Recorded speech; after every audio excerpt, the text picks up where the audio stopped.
SSC 27 এবং 28 batch কী অবস্থা?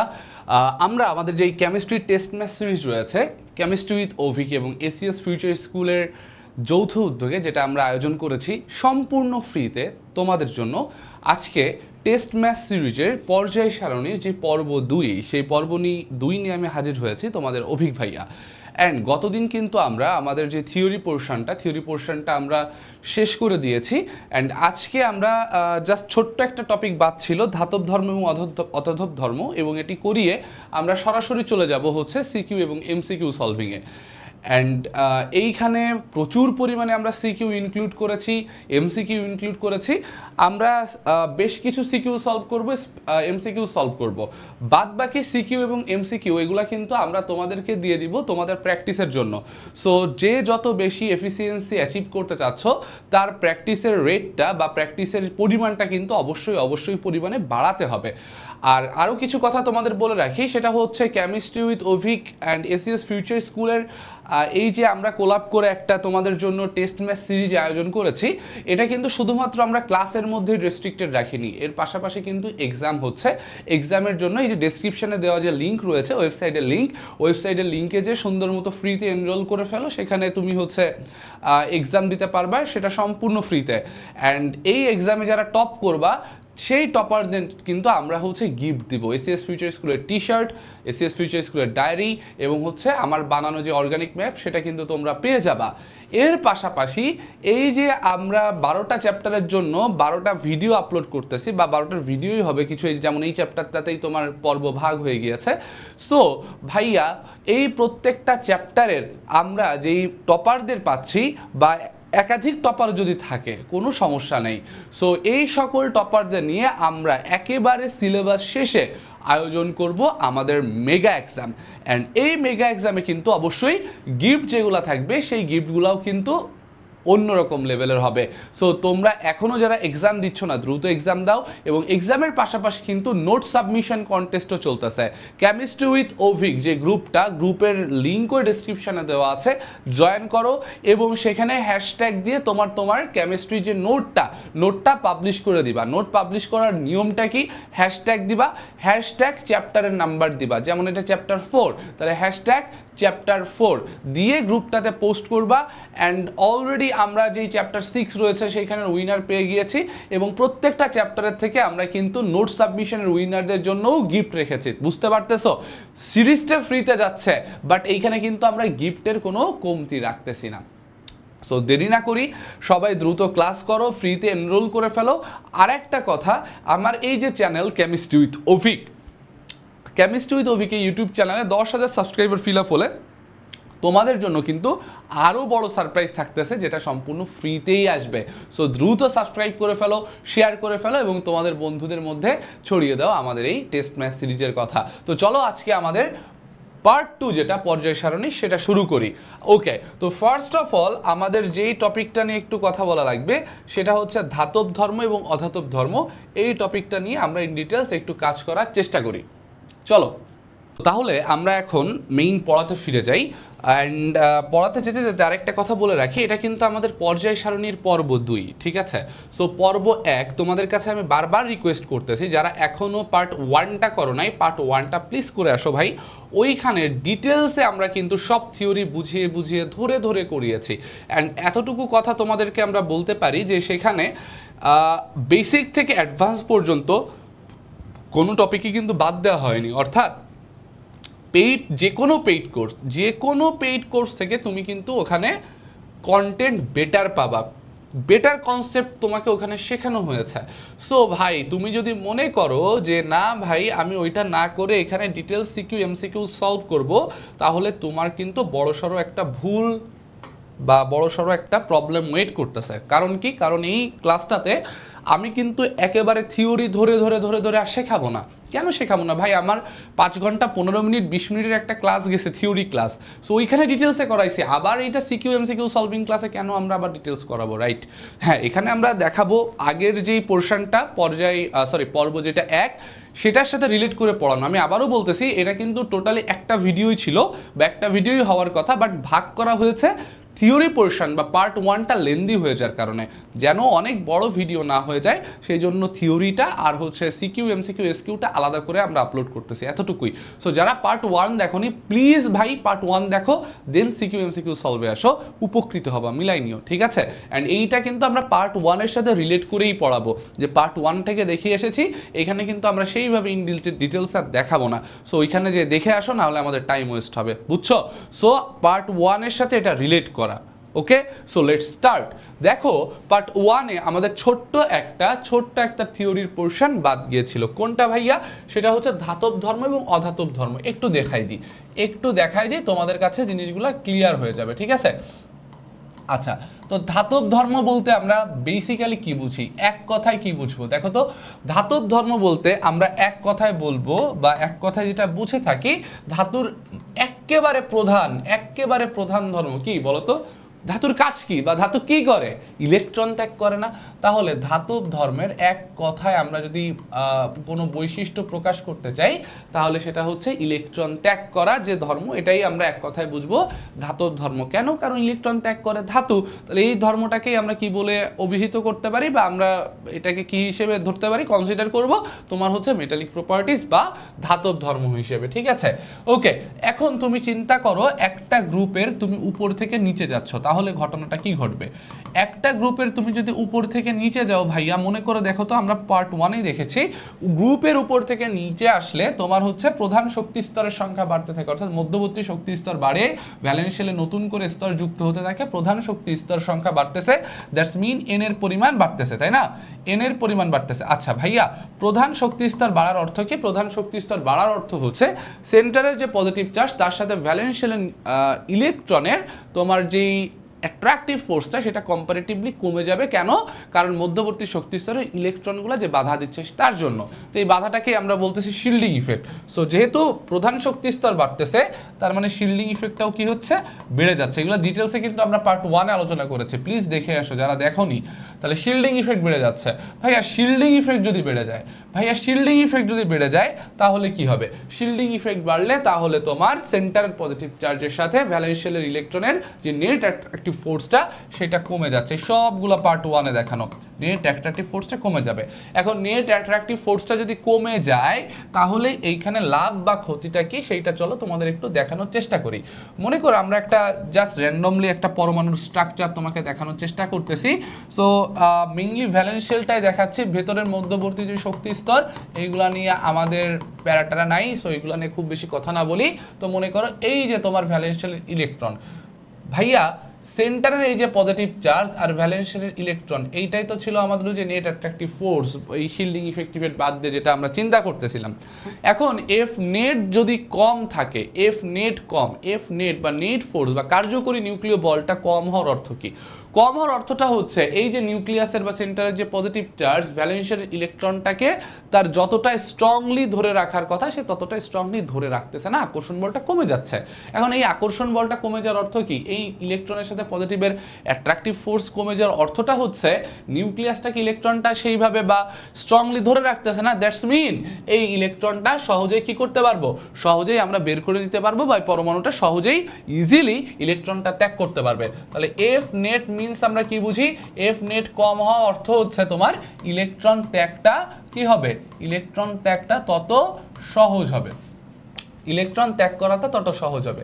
যদি এবার অপোজিটটা হয়, সিম্পলি চিন্তা করো, এফ নেট বেশি হওয়ার অর্থ কি? এই যে নিউক্লিয়াসের সাথে ভ্যালেন্সের ইলেকট্রনের অ্যাট্রাকটিভ ফোর্সটা অনেক বেশি, তার মানে এই ইলেকট্রনটাকে নিউক্লিয়াস কি করতেছে? স্ট্রংলি টাইটলি ধরে রেখেছে, অর্থাৎ এই ইলেকট্রনটা কি করতে পারবে না? সহজেই যে কোনো পরমাণু ছেড়ে দিতে পারবে না। অর্থাৎ ভাইয়া ইলেকট্রন ত্যাগটা কি হবে? তত কঠিন হয়ে পড়বে। ওকে ভাইয়া, এতটুকু ক্লিয়ার? আচ্ছা, আর একটা জিনিস কি আমরা এর সাথে মেনশন করতে পারি? যদি আকর্ষণ বল বাড়ে, তার মানে হচ্ছে ইলেকট্রনের প্রতি অ্যাট্রাকশন বাড়তেছে, তাহলে ত্যাগ করা যদি কঠিন হয়, ইলেকট্রনের প্রতি অ্যাট্রাকশন বেশি, তার মানে বাইরে থেকে কোনো একটা ইলেকট্রন তো সে সহজে গ্রহণ করতে চাইবে, তার মানে এফ নেট বেশি হওয়ার অর্থ আমরা এটাও বলতে পারি তার জন্য ইলেকট্রনটা গ্রহণ করা কি হবে? ইলেকট্রনটা গ্রহণ করা সহজ হবে, ইলেকট্রনটা গ্রহণ সহজ হবে। গ্রহণ সহজ হবে, তাই না? আর এফ নেট কম বলতে এখানে আমরা আরো একটা কথা বলতে পারি, এফ নেট কম মিন্স হচ্ছে ইলেকট্রন ত্যাগ করা সহজ।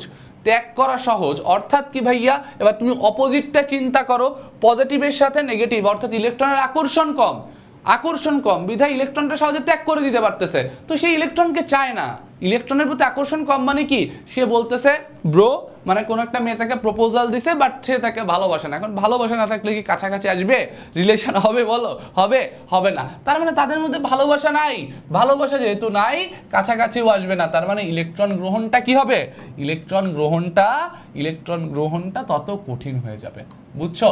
ইলেকট্রন গ্রহণটা তত কঠিন হবে, তত কঠিন হবে। বুঝছো? বোঝা গেছে?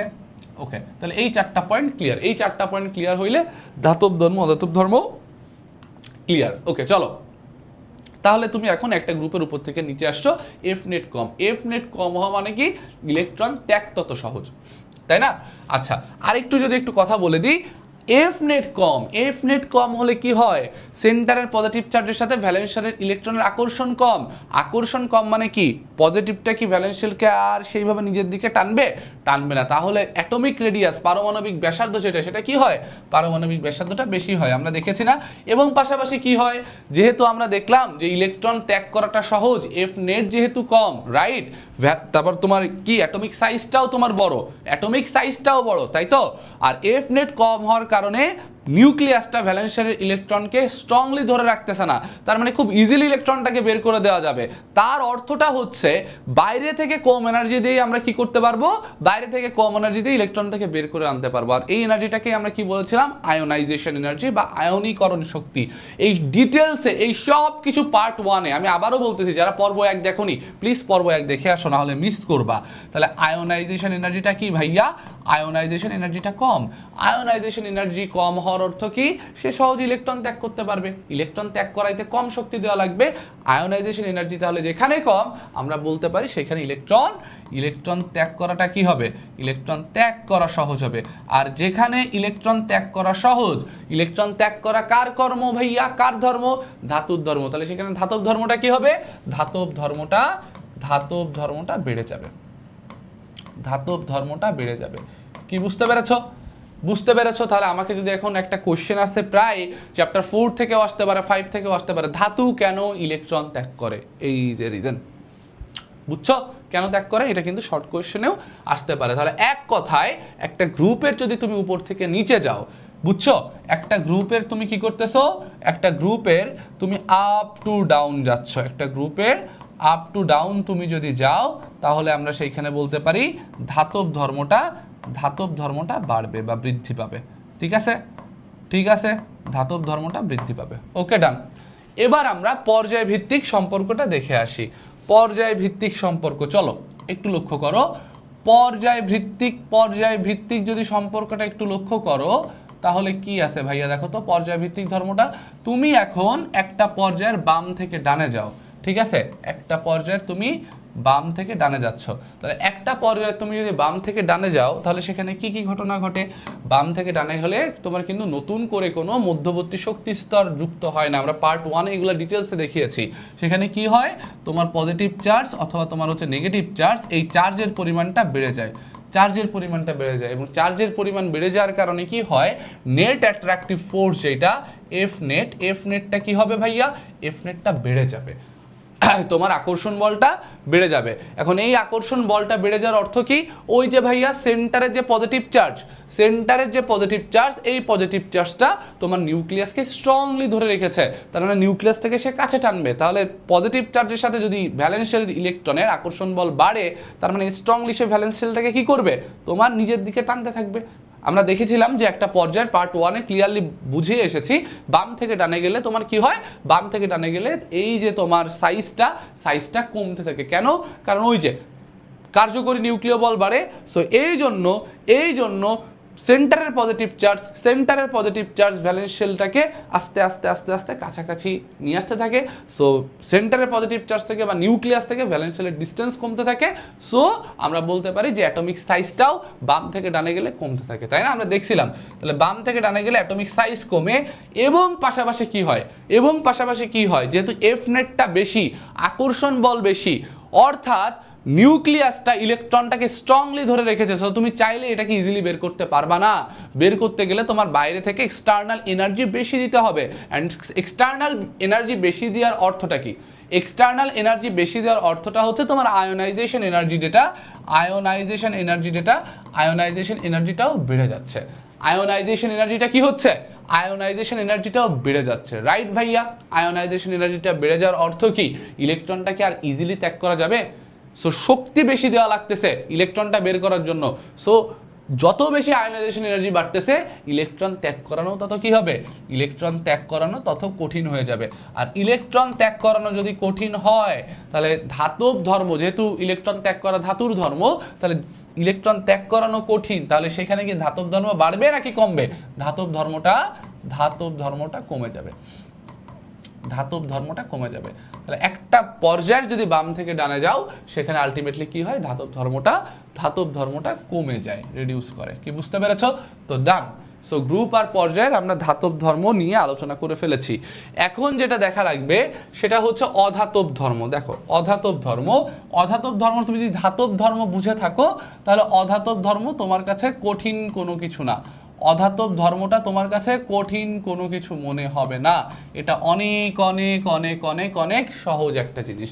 একটু লক্ষ্য করো, অধাতব ধর্ম কথাটা কার সাথে রিলেটেবল বলো তো? ধাতু নাকি অধাতু? অধাতব ধর্ম কথাটা রিলেটেবল হচ্ছে অধাতুর সাথে, তাই না?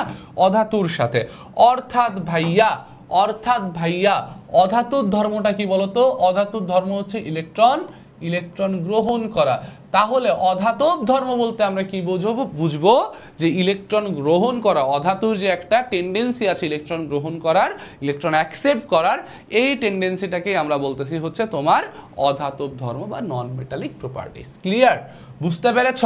এখন আমরা অধাতব ধর্মটা একটু গ্রুপ ভিত্তিকভাবে দেখে আসি, ঠিক আছে?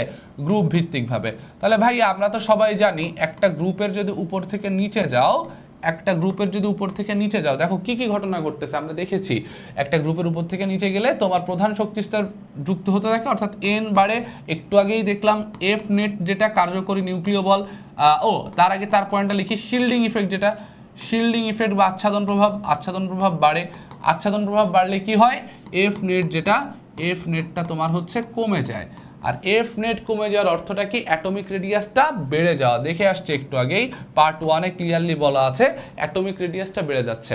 অর্থাৎ আচ্ছা, তার আগে একটা জিনিস একটু তোমাদের একটু ক্লিয়ার করে রাখি, তোমাদের এখানে প্যাচ লাগতে পারে, আমি এই টপিকটা মাঝেই একটু বলে রাখি। দেখো লক্ষ্য করো, ধাতব ধর্মের সাথে আমরা কোনটাকে রিলেট করাইছি? ইলেকট্রন ত্যাগ করা। ধাতব ধর্মের সাথে আমরা কোনটাকে রিলেট করাইছি? ইলেকট্রন ত্যাগ করা। কেন? কারণ ধাতু ইলেকট্রন ত্যাগ করে। সো এই ইলেকট্রন ত্যাগ করার ধর্মটাকে আমরা বলেছি ধাতব ধর্ম। এখন বলো তো, ইলেকট্রন ত্যাগ করার সাথে তোমার পর্যায়বৃত্ত ধর্মের কোন প্রপার্টিসটা বা কোন পোরশনটা বেশি রিলেটেবল? কোনটাকে তুমি বেশি রিলেট করতে পারবা? আয়নীকরণ শক্তি নাকি ইলেকট্রন আসক্তি?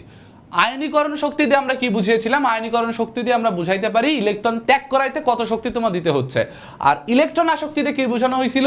ইলেকট্রন আসক্তিতে বোঝানো হয়েছিল, পার্ট 1-এ আমরা ক্লিয়ারলি দেখে এসেছি, ইলেকট্রন আসক্তি দিয়ে আমরা বুঝিয়েছি যে পরমাণু ইলেকট্রন গ্রহণ করতে যে এনার্জির পরিবর্তনটা হচ্ছে সেটা। তার মানে ইলেকট্রন ত্যাগের সাথে কোনটা রিলেটেবল? ইলেকট্রন ত্যাগের সাথে রিলেটেবল কোনটা? এটার সাথে রিলেটেবল হবে তোমার হচ্ছে আয়নীকরণ শক্তি বা আয়োনাইজেশন এনার্জি। তাহলে ধাতব ধর্মের ব্যাখ্যার ক্ষেত্রে আমার কোন ফ্যাক্টরটা নিয়ে কাজ করতে হবে? আয়োনাইজেশন এনার্জি নিয়ে, সেটা নিয়েই করেছি, ঠিক আছে। দেখো এবার তুমি অধাতব ধর্ম নিয়ে কাজ করতেছো। অধাতব ধর্ম বলতে আমরা কি বুঝাচ্ছি? ইলেকট্রন গ্রহণ করার টেন্ডেন্সি। আচ্ছা ভাইয়া, ইলেকট্রন গ্রহণ করতেছে, তার মানে কোন পর্যায়বৃত্ত ধর্মটা এখানে ফ্যাক্টর হিসেবে কাজ করবে? আয়োনাইজেশন এনার্জি নাকি ইলেকট্রন আসক্তি? আয়োনাইজেশন এনার্জি তো ইলেকট্রন বের হয়ে যাচ্ছিল, আর ইলেকট্রন আসক্তির ক্ষেত্রে আমরা দেখতেছিলাম এনার্জির পরিবর্তনটা যখন কোনো একটা পরমাণু ইলেকট্রন গ্রহণ করতেছে, রাইট, ইলেকট্রনের প্রতি অ্যাট্রাকশন কাজ করতেছে। তাহলে যেহেতু অধাতব ধর্ম বা অধাতব ধর্ম হচ্ছে ইলেকট্রন গ্রহণ করা, আর ইলেকট্রন গ্রহণের সাথে মোর রিলেটেবল কোন ফ্যাক্টরটা? ইলেকট্রন অ্যাফিনিটি বা ইলেকট্রন আসক্তি। তাহলে অধাতব ধর্মের সাথে আমরা যখন ব্যাখ্যা করব তখন কোন টপিকটা নিয়ে কাজ করব? তোমার ইলেকট্রন অ্যাফিনিটি, এটা নিয়ে কাজ করব। বুঝছো? ক্লিয়ার? এখন তাহলে ভাইয়া আমরা যেটা গ্রুপ দিয়ে দেখতেছিলাম, আলটিমেটলি কি হচ্ছে, মধ্যবর্তী শক্তি স্তর যদি বাড়ে একটা গ্রুপের উপর থেকে নিচে গেলে, বা প্রধান শক্তি স্তরের সংখ্যা যত বেড়ে যাচ্ছে, শিল্ডিং ইফেক্ট বা আচ্ছাদন প্রভাব তত বাড়তেছে, কার্যকরী নিউক্লিয় বলটা তত কমে যাচ্ছে এবং অ্যাটমিক রেডিয়াসটা, অ্যাটমিক সাইজটা বেড়ে যাচ্ছে। ওকে, সো এই পর্যন্ত দেখেছিলাম। তারপর আমরা কি দেখলাম? যেহেতু সেন্টারের পজিটিভ চার্জের সাথে ভ্যালেন্স শেলের ইলেকট্রনের আকর্ষণ কমতেছে, তাহলে নতুন করে আর কোনো ইলেকট্রন কি তোমার পরমাণুটা গ্রহণ করতে চাইবে? কেনই বা চাইবে বলো? কেনই বা চাইবে? রিজনটা কি? রিজনটা তো ওই যে তোমার সেন্টারে যে পজিটিভ চার্জটা আছে নিউক্লিয়াস, ওই নিউক্লিয়াস তো নিজের ভ্যালেন্স শেলের প্রতি আকর্ষণটা কমে যাচ্ছে, বাইরে থেকে আরেকটা ইলেকট্রনের প্রতি তো আকর্ষণ আরও কম হবে। সো এই জন্য আমরা বলছিলাম একটা গ্রুপের উপর থেকে নিচে আসলে ইলেকট্রন আসক্তিটা কি হয়? ইলেকট্রন আসক্তিটা কমে যায়। দেখো তোমরা যদি মনে করো ভাই এইখানে তো আপনি ডিটেলসে তো দেখাচ্ছে না কিভাবে ইলেকট্রন অ্যাফিনিটি কমতেছে, শিল্ডিং ইফেক্ট কি, শিল্ডিং ইফেক্ট কিভাবে কাজ করে, এটা কিন্তু আমরা পার্ট 1-এ দেখাইছি। আমি বারবার বলতেছি, আমি আবারও রিপিট করতেছি, পার্ট 1-এ ইন ডিটেলস থিওরি করানো হয়েছে, এটা পার্ট 2 যেটা এখন করাচ্ছি এটা পার্ট 1-এর সাথে রিলেটেবল। 1 না করলে 2 বুঝতে পারবা না। ওকে ওকে ভাইয়া, তাহলে ইলেকট্রন অ্যাফিনিটিটা কমে যাচ্ছে। তাহলে ইলেকট্রন অ্যাফিনিটি মানে কি? ইলেকট্রন অ্যাফিনিটি মানে হচ্ছে তোমার ইলেকট্রনের প্রতি আকর্ষণ, আসক্তি। তাহলে যার যত বেশি ইলেকট্রন আসক্তি তার ইলেকট্রন গ্রহণ করার প্রবণতাও বেশি, যার যত কম ইলেকট্রন আসক্তি আর ইলেকট্রন গ্রহণ করার প্রবণতাও কম। তাহলে যেহেতু এইখানে ইলেকট্রন আসক্তিটা কম, তার মানে কি করতে চাইবে না?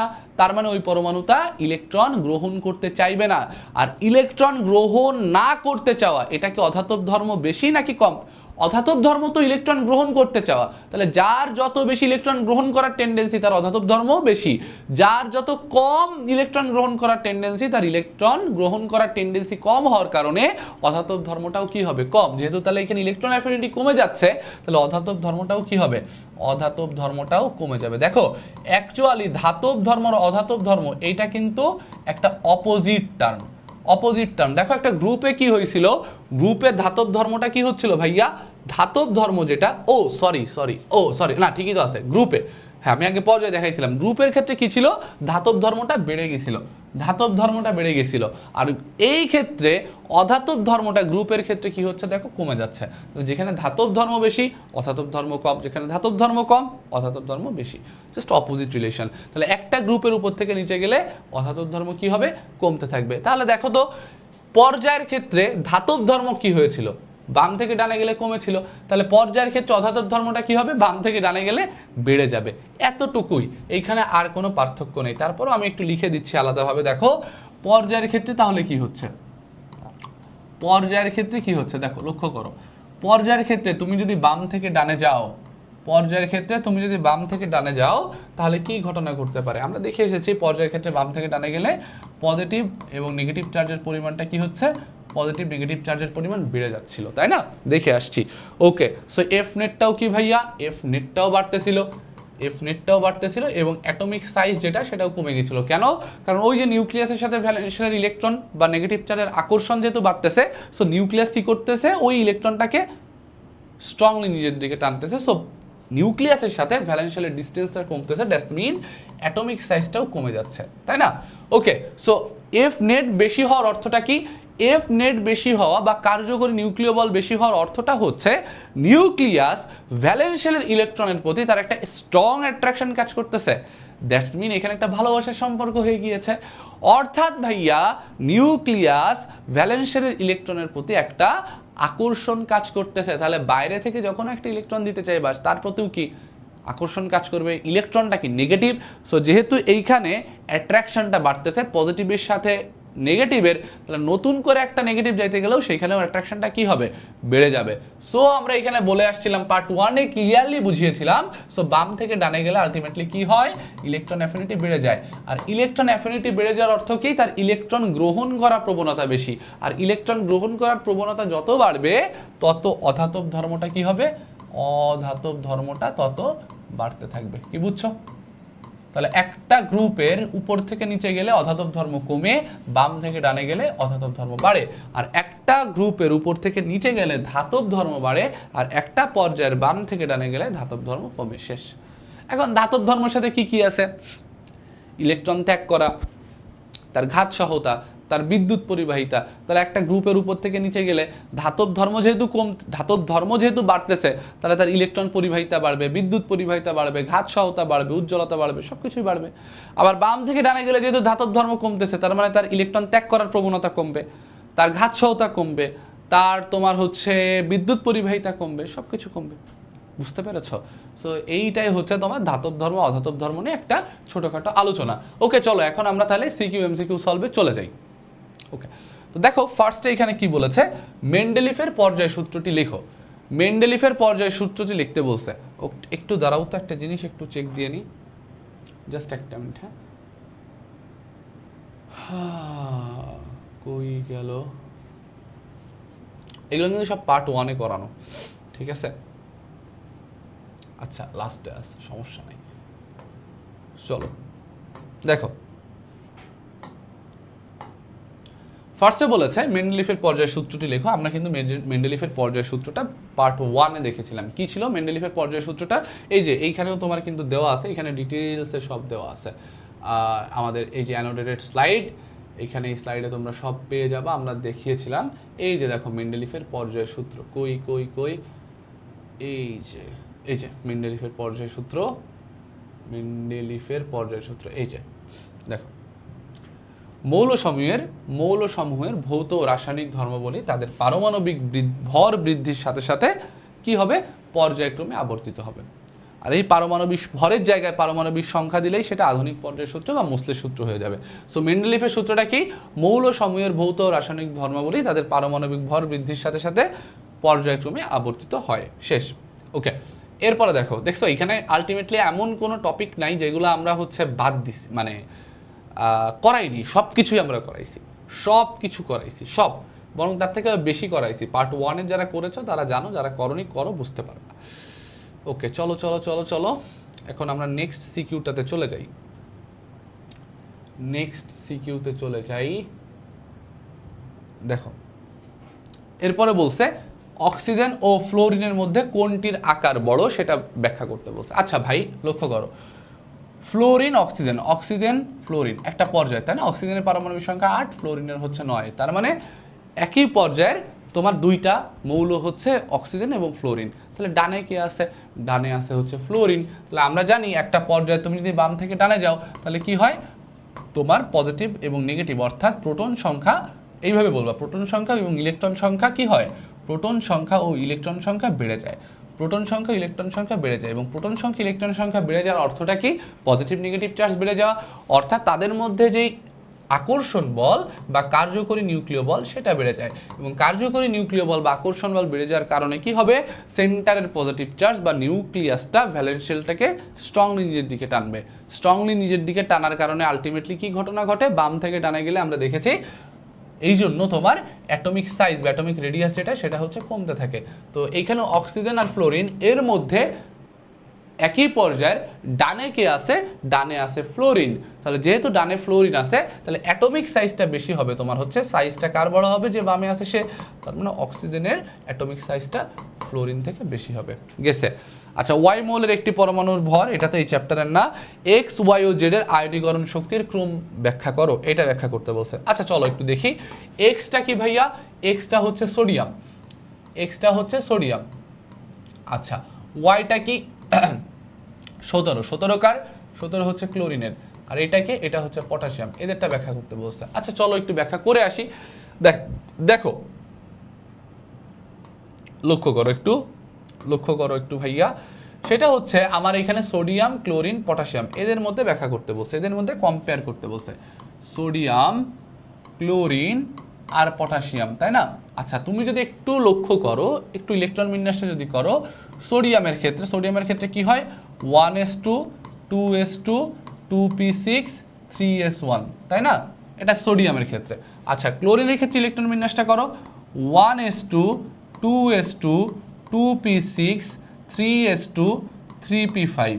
ওকে, এগুলোর ক্ষেত্রে প্রথম ইলেকট্রন বিন্যাস দেখাবা। পটাশিয়ামের ক্ষেত্রে কি হচ্ছে?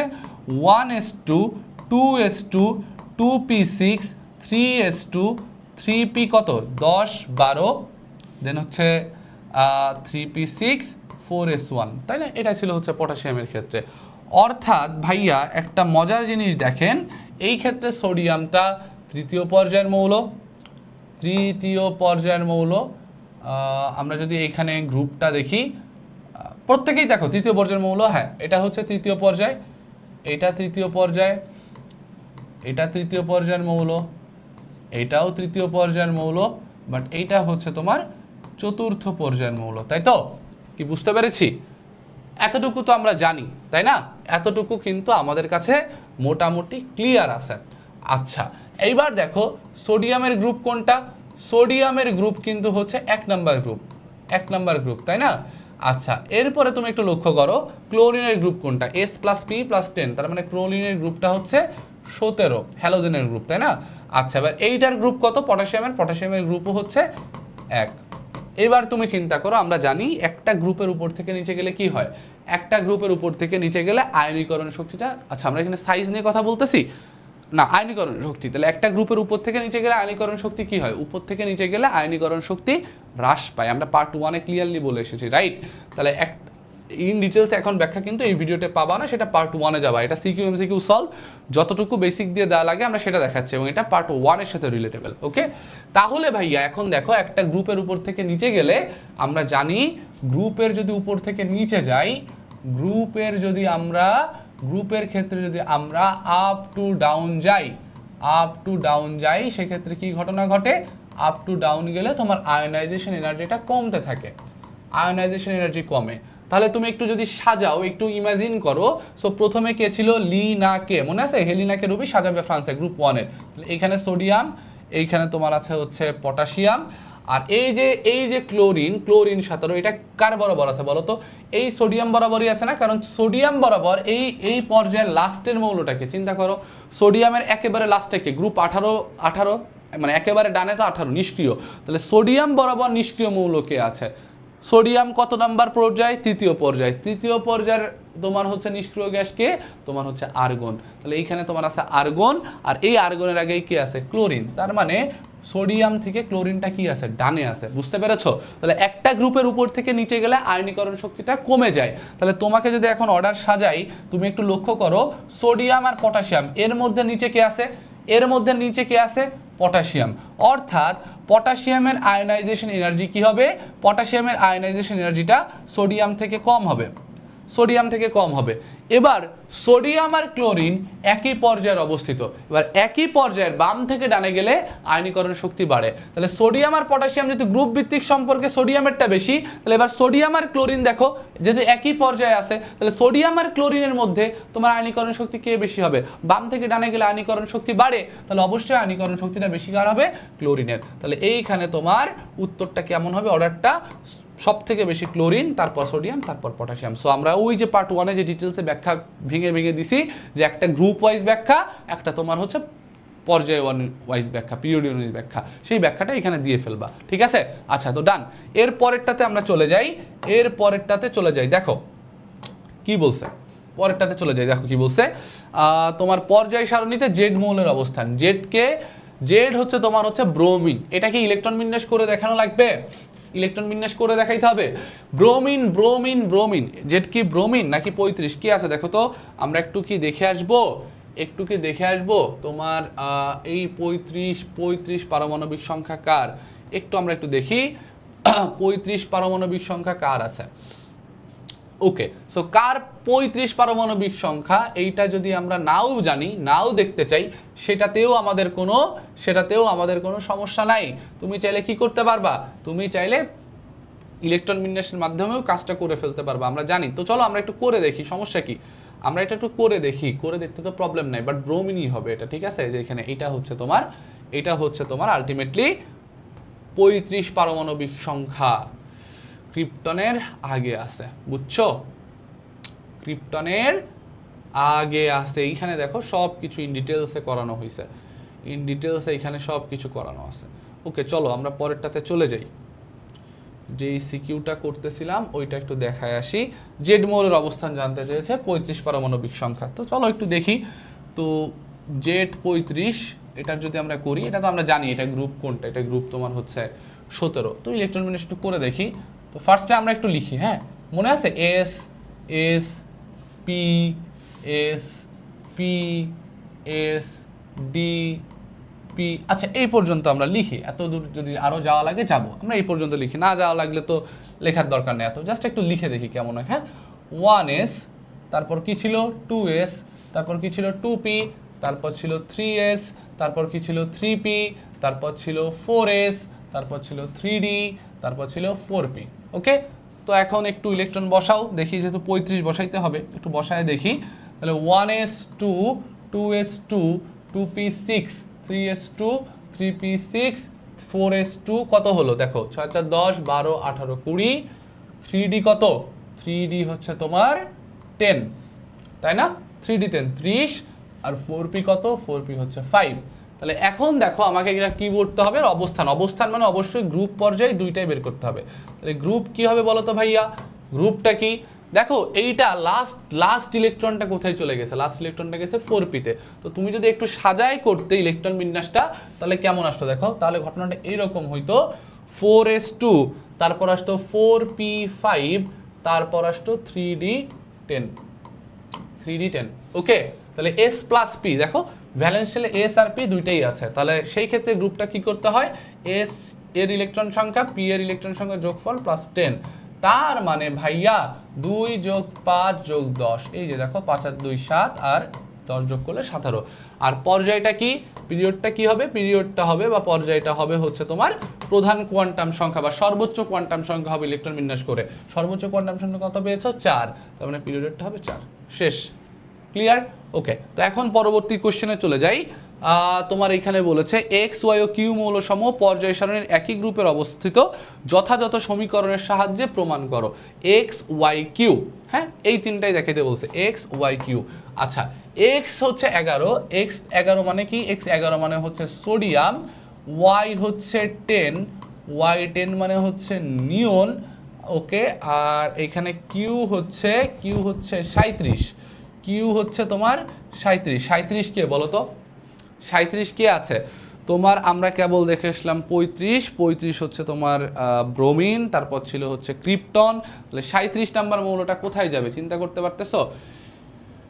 37 নাম্বার মৌলটা কোথায় যাবে? দেখো 37 নাম্বার মৌলটা কোথায় চলে আসছে? এই যে তো আমাদের পিরিয়ডিক টেবিল, তাহলে এই যে না 37 নাম্বার মৌলটা আসবে এইখানে, তোমার ক্রিপ্টন শেষ 36, 36-এর পরে তাহলে এইখানে তোমার আসবে কত? এখানে তোমার আসবে হচ্ছে 37, রুবিডিয়াম, রুবিডিয়াম, তাই না? তাহলে রুবিডিয়ামের পারমাণবিক সংখ্যাটা আলটিমেটলি কত হবে? রুবিডিয়ামের পারমাণবিক সংখ্যাটা হবে তোমার হচ্ছে 37।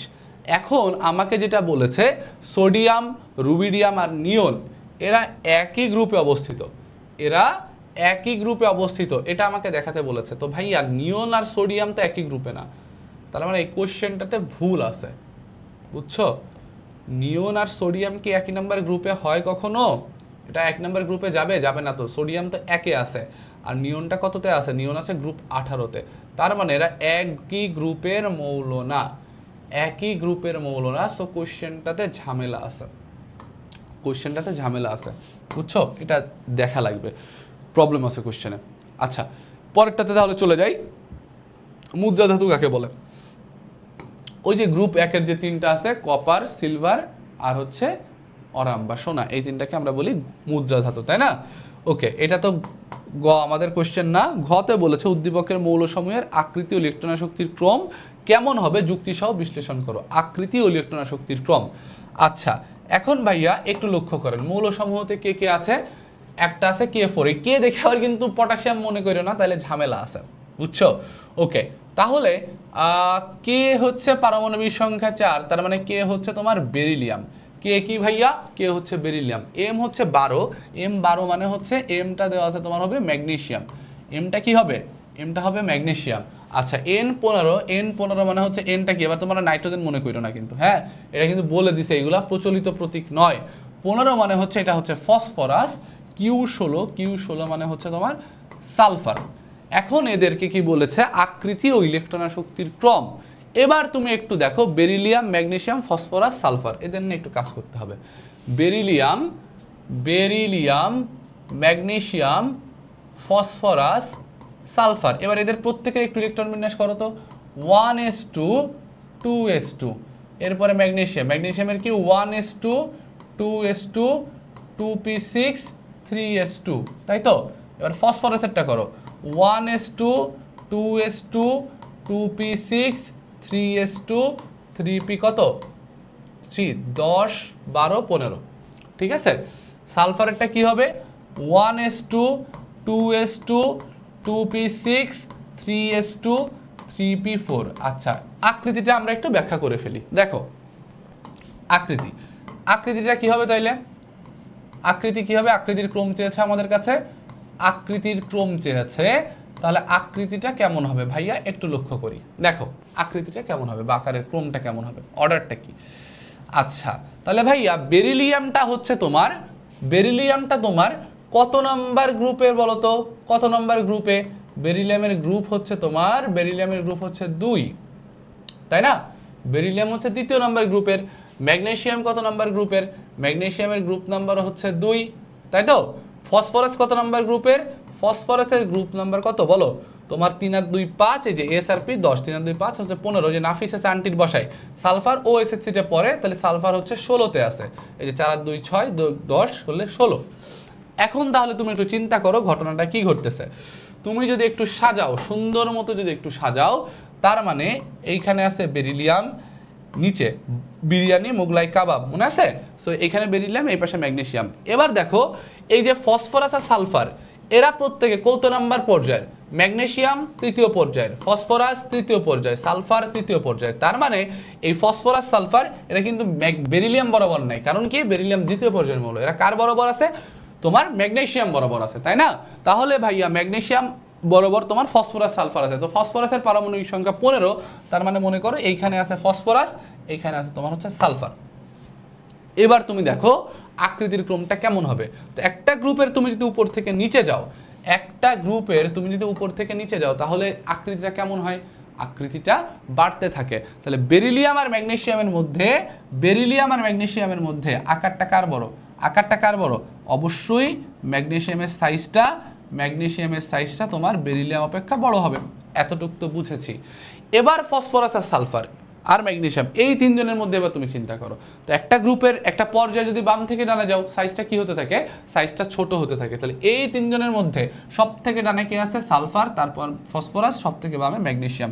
তাহলে বামে যে আছে তার সাইজ সব থেকে বেশি, তাহলে কে আছে? ম্যাগনেসিয়াম, তারপর আছে তোমার ফসফরাস, সব থেকে ছোট হবে সালফার। তাহলে আলটিমেটলি আকারের ক্রমটা কেমন হবে বলো তো? আকারের ক্রমটা কেমন হবে? ম্যাগনেসিয়াম থেকে তোমার একটু কম ফসফরাস, তারপর সালফার, আর এইখানে ম্যাগনেসিয়াম আর বেরিলিয়াম। তাহলে ভাইয়া এই ফসফরাস সালফার এরাও তো বেরিলিয়ামের নিচে, তাই না?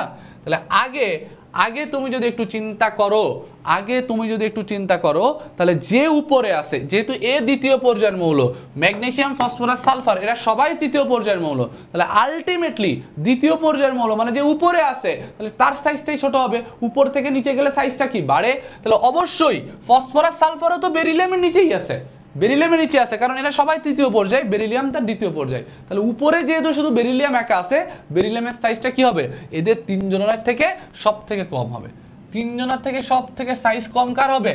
সব থেকে সাইজ কম হবে হচ্ছে বেরিলিয়াম। এবার তুমি এই তিনজনের মধ্যে কম্পেয়ার করো। এবার এই তিনজনের মধ্যে সব থেকে বড় কার? Magnesium, phosphorus, sulphur. এই অর্ডার ফলো করবে।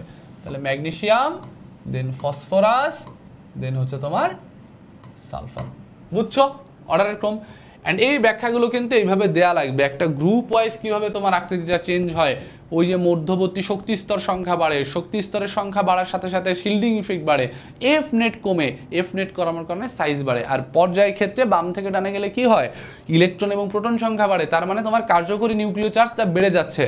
সো নিউক্লিয়াসটা তার পজিটিভ চার্জ দিয়ে ভ্যালেন্স শেলটাকে স্ট্রং নিজের দিকে টানবে। সো তোমার ভ্যালেন্স শেলের সাথে নিউক্লিয়াসের যে ডিস্টেন্স সেটা কমে যাওয়ার কারণে কি হবে ভাইয়া, পারমাণবিক ব্যাসার্ধটাও কমে যাবে। তো পর্যায়ের ক্ষেত্রে যে বাম থেকে ডানে গেলে আকারটা কমে, আর গ্রুপের ক্ষেত্রে উপর থেকে নিচে গেলে আকারটা বাড়ে, এই এক্সপ্লেনেশনটা দিতে হবে। এই ডিটেলস এক্সপ্লেনেশন আমি কিন্তু আবারও বলতেছি, এই ক্লাসে তুমি যদি মনে করো ডিটেল এক্সপ্লেনেশন ভাই আপনি তো দিচ্ছেন না, ভাই এটা কেমনে হইলো, ভাই আপনি পড়াইতে পারেন না, ভাই এই ক্লাসে ডিটেল এক্সপ্লেনেশন কিছুই দেওয়া হবে না, আমি আগেই বলে নিয়েছি। সব এখানে আমরা কি পয়েন্টগুলো ধরে ধরে পড়াবো, প্র্যাকটিস করতেছি, কারণ এইখানে আমরা অলরেডি ওয়ার্ম আপ ম্যাচ বা ফিল্ডটা তৈরি করে রাখছি পর্ব 1-এ, এবং এটা মেইনলি পর্ব 1-2 একসাথেই করা, বাট লেন্দি হওয়ার কারণে কিন্তু এটা আমরা ডিভাইড করে দিছি। সো 1 নাম্বার বা থিওরি ক্লাস না করে এটা করো না, তাহলে ঝামেলায় পড়বা, 1 নাম্বার ক্লাসটা করে আসো। চলো আমরা এখন পরবর্তী কোশ্চেনে চলে যাই। আচ্ছা, সিলেট বোর্ড 25-এ কি বলেছে দেখো, এই যে ই মৌলর ইলেকট্রন বিন্যাস লিখে পর্যায়, তো ই মৌলর ইলেকট্রন বিন্যাস লিখে হচ্ছে পর্যায় সারণীতে অবস্থান ব্যাখ্যা করতে পারবো না, ই মৌলকে কপার হবে 29 আছে, তো কপারের আমরা কিন্তু গ্রুপ পর্যায়ে বের করতে পারবো, অলরেডি আমরা একটা দেখে এসেছি। আচ্ছা, অ্যান্ড পর্ব 1-এ যেখানে সেখানে কিন্তু আমরা দেখছিও, কয়েকটা করছি, প্র্যাকটিস করছি। এর ফলে পরে আমাদের চলে আসতেছে ঘ নাম্বার। ঘতে কি বলেছে, উল্লিখিত মৌল তিনটির ক্ষেত্রে ইলেকট্রন শক্তির ক্রম, দেখো এটাও কিন্তু আমাদের কমন কোশ্চেন, ম্যাগনেসিয়াম দেন পটাশিয়াম কপার, এদের ক্ষেত্রে আমরা ইলেকট্রন শক্তির ক্রম ব্যাখ্যা করতে পারবো, আমরা কয়েকটা কোশ্চেন সলভ করে আসছি, ঠিক আছে। আচ্ছা, এর পরের কোশ্চেনটাতে কি বলেছে ভাইয়া দেখো, পর্যায় সারণীতে জেড মৌলের অবস্থান নির্ণয় করো, আবার একই কোশ্চেন, জেড মৌলের পারমাণবিক সংখ্যা দেওয়া আছে 25, জেড মৌলের পারমাণবিক সংখ্যা কত দেওয়া আছে 25, তাহলে আমরা ইলেকট্রন বিন্যাস করে তার অবস্থানটা বের করতে পারবো না, ইজিলি বের করতে পারবো, আর দেখানোর দরকার আছে। আচ্ছা, তারপরেও একটু করে দেখাই তোমাদের যদি কোনো কনফিউশন থাকে। সো জেড মৌলের পারমাণবিক সংখ্যা কত দেওয়া আছে, জেড মৌলের পারমাণবিক সংখ্যা দেওয়া আছে তোমার হচ্ছে 25 দেওয়া আছে, তাই না ভাইয়া, 25 দেওয়া আছে। তাহলে এইটা যদি তুমি সলভ করো তাহলে কি হচ্ছে দেখো তো, 1s2 2s2 দেন 2p6 তারপর 3s2 দেন 3p6, তাহলে 6 4 10 12 18 3p6 4s2 দেন হচ্ছে 3d5, তাই তো। তাহলে তুমি যদি একটু সাজায় লিখলে কি হইতো বলো তো, সাজায় লিখতে কেমন হইতো, সাজায় লিখতে এরকম হইতো না, 3d5 4s2, ইলেকট্রন বিন্যাস সবসময় সাজাই করবা, ঠিক আছে, এক লাইনে না হলে আরেক লাইনে করবা, কাটাকাটি করবা না, সাজাই করবা, সমস্যা নাই। তাহলে ভাই এটার গ্রুপ কি হবে দেখো, ডি আর এস, সব থেকে বাইরে আছে এস, ঠিক তার আগের স্তরে আছে ডি, তাহলে ডি আর এস যদি পরপর থাকে এইভাবে, তাহলে কি করতে হয়, ডি এর ইলেকট্রন সংখ্যা আর এস এর ইলেকট্রন সংখ্যা যোগ করতে হয়, তার মানে 5 যোগ 2, তার মানে এটা গ্রুপ হবে 7। পর্যায়টা কি হবে, পর্যায়টা তোমার হচ্ছে ইলেকট্রন বিন্যাস করে সর্বোচ্চ প্রধান শক্তি স্তর, এন এর মান সর্বোচ্চ, ম্যাক্সিমাম যেটা আছে সেটা কত আছে 4, তাহলে 4 নাম্বার পর্যায় 7 নাম্বার গ্রুপ গেল। পরের কোশ্চেনে কি বলেছে, X Y M X Y মৌল তিনটির আয়নীকরণ শক্তি, একই জিনিস, আমি জাস্ট এম এক্স ওয়াইটাকে একটু তোমাদের আইডেন্টিফাই করা দেখাই দিচ্ছি। দেখো এম মৌলটা বলেছে সর্ববহিষ্ঠ শক্তি স্তরে NS1, তাহলে NS1 কাদের থাকে বলো তো, আমরা পর্ব 1-এ ডিটেলস দেখছি, NS1 থাকে গ্রুপ 1-এর, তাহলে গ্রুপ 1-এর NS1 আছে, n = 5 আছে, বুঝছো, বুঝতে পেরেছো।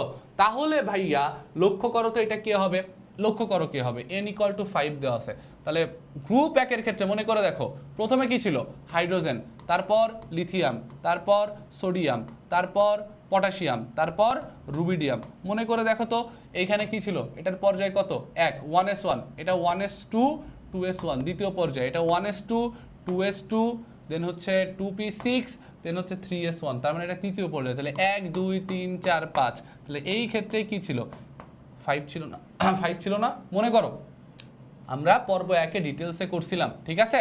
তাহলে এইটা হচ্ছে তোমার সেই n = 5 এর ক্ষেত্রে NS1, তার মানে এমটা হচ্ছে আলটিমেটলি তোমার হচ্ছে রুবিডিয়াম, এনটা আলটিমেটলি কি রুবিডিয়াম, ঠিক আছে।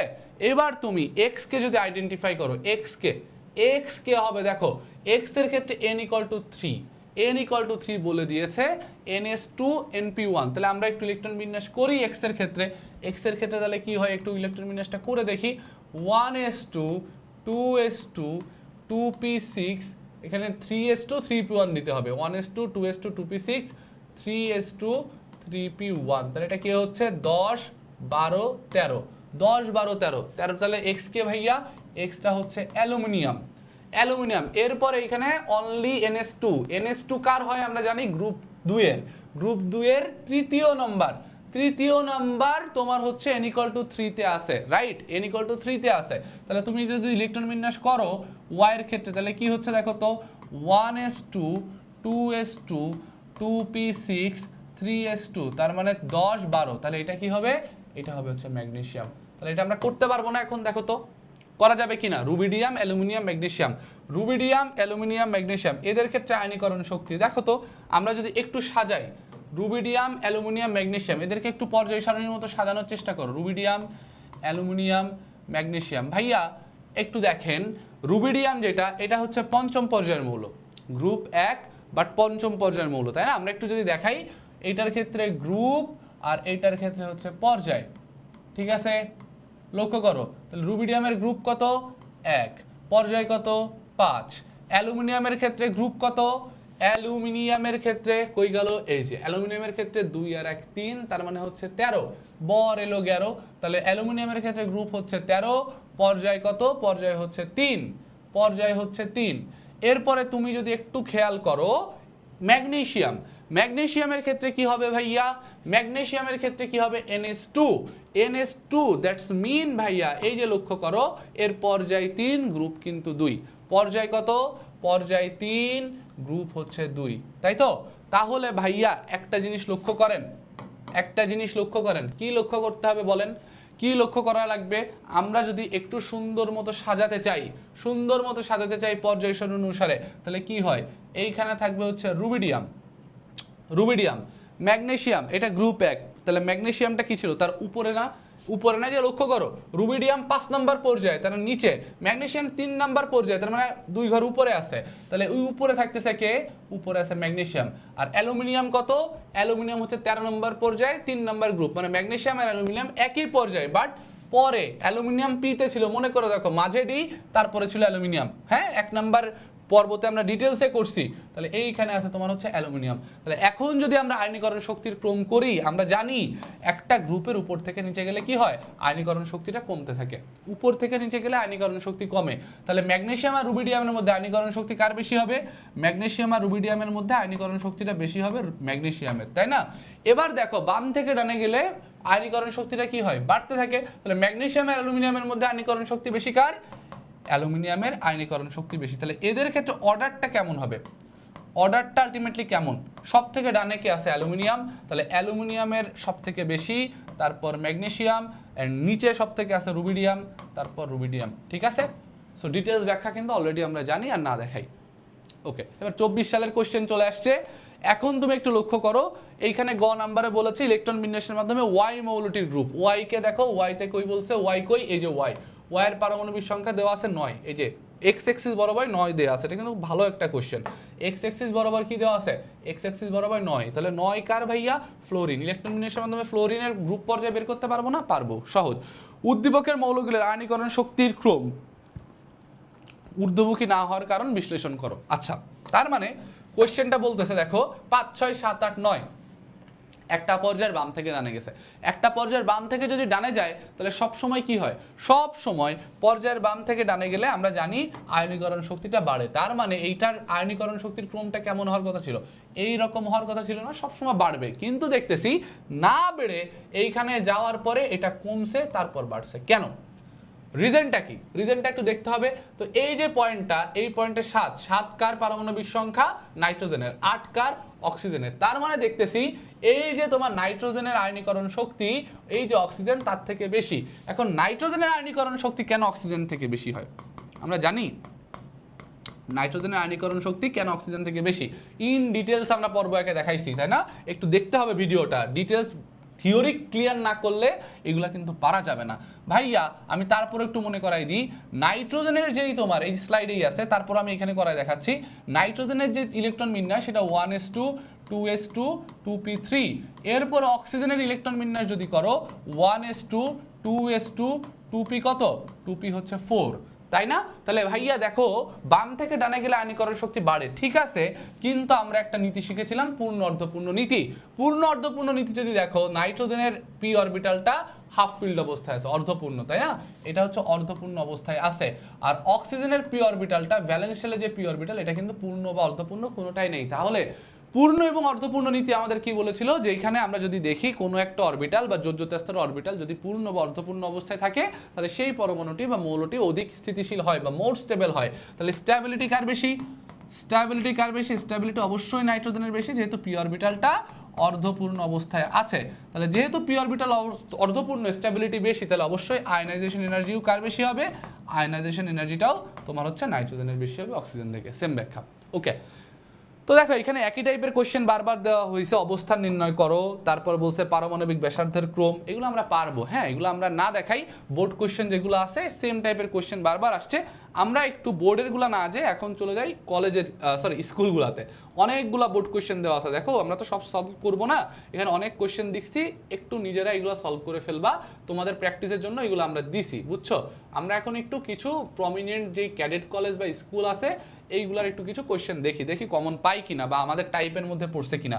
প্রথমটাতে কোশ্চেন যেটা আছে সেটা দেখো, আমাকে বলেছে পর্যায় সারণীতে কিউ এর অবস্থান নির্ণয় করো। কিউ, সো কিউটা কি হবে? দেখো নাইট্রোজেনের নিচে আছে, নাইট্রোজেনের নিচে কিউ, তাহলে নাফিজ মনে আছে, নাইট্রোজেনের নিচে নাইট্রোজেন 15 নম্বর, নাফিজ আছে আন্টিক বাসায়, তাহলে কিউটা কি হবে? ফসফরাস। ফসফরাসের অবস্থান নির্ণয় করে 15 নম্বর গ্রুপ, ইলেকট্রন বিন্যাসে আমরা ইজিলি ব্যাখ্যা করতে পারবো। এরপরে বলেছে এম পর্যায়ের মৌলসমূহের পারমাণবিক আকার কিভাবে পরিবর্তিত হয়। এম পর্যায় মানে এই যে এটা লিথিয়াম, বোরন, তারপর বোরনের পরে কে আসে? বেরিলিয়াম, বেরিলিয়ামের পরে নাইট্রোজেন, আচ্ছা কার্বনটা বাদ দিছে, তারপরে আছে তোমার অক্সিজেন, অক্সিজেনের পরে এখানে আছে ফ্লোরিন। ডান, বুঝছো? বোঝা গেছে কাহিনী? তাহলে এম পর্যায়ের ক্ষেত্রে আমার এটা ব্যাখ্যা করতে বলছে। ও সরি, আমার মাথাই নষ্ট হয়ে গেছে, বুঝছো, মাথাই নষ্ট হয়ে গেছে। এইখানে তোমার বেরিলিয়ামকে স্কিপ করে বোরন দিছে, এখানে যাবে কার্বন, মাথা নষ্ট হয়ে গেছে। আচ্ছা কার্বন, তাহলে ভাইয়া এখন দেখো পর্যায়ের তোমার বাম থেকে ডানে গেলে কি হয়, এখানে কিসের কথা বলছে? পারমাণবিক আকার কিভাবে পরিবর্তিত হয় এম পর্যায়ে। তো বাম থেকে ডানে গেলে আকারটা কি হয়? ছোট হতে থাকে। কেন ছোট হতে থাকে? কারণ বাম থেকে তুমি যত ডানে যাচ্ছ আলটিমেটলি কি হচ্ছে, প্রত্যেকটাতে দেখো প্রোটন সংখ্যা বাড়তেছে, তাই না? প্রোটন সংখ্যা লিথিয়ামে তোমার হচ্ছে 3, বোরনে হচ্ছে তোমার 5, তারপর কার্বনে 6, নাইট্রোজেনে 7, এখানে 8, এখানে 9, এখানে 10, প্রোটন সংখ্যা বাড়তেছে। এবং এইগুলো যেহেতু নিরপেক্ষ, তাই এখানে ইলেকট্রন সংখ্যা বাড়তেছে। তার মানে প্রত্যেকটা বাম থেকে ডানে গেলে পজিটিভ চার্জ এবং কি হচ্ছে নেগেটিভ চার্জ বাড়তেছে।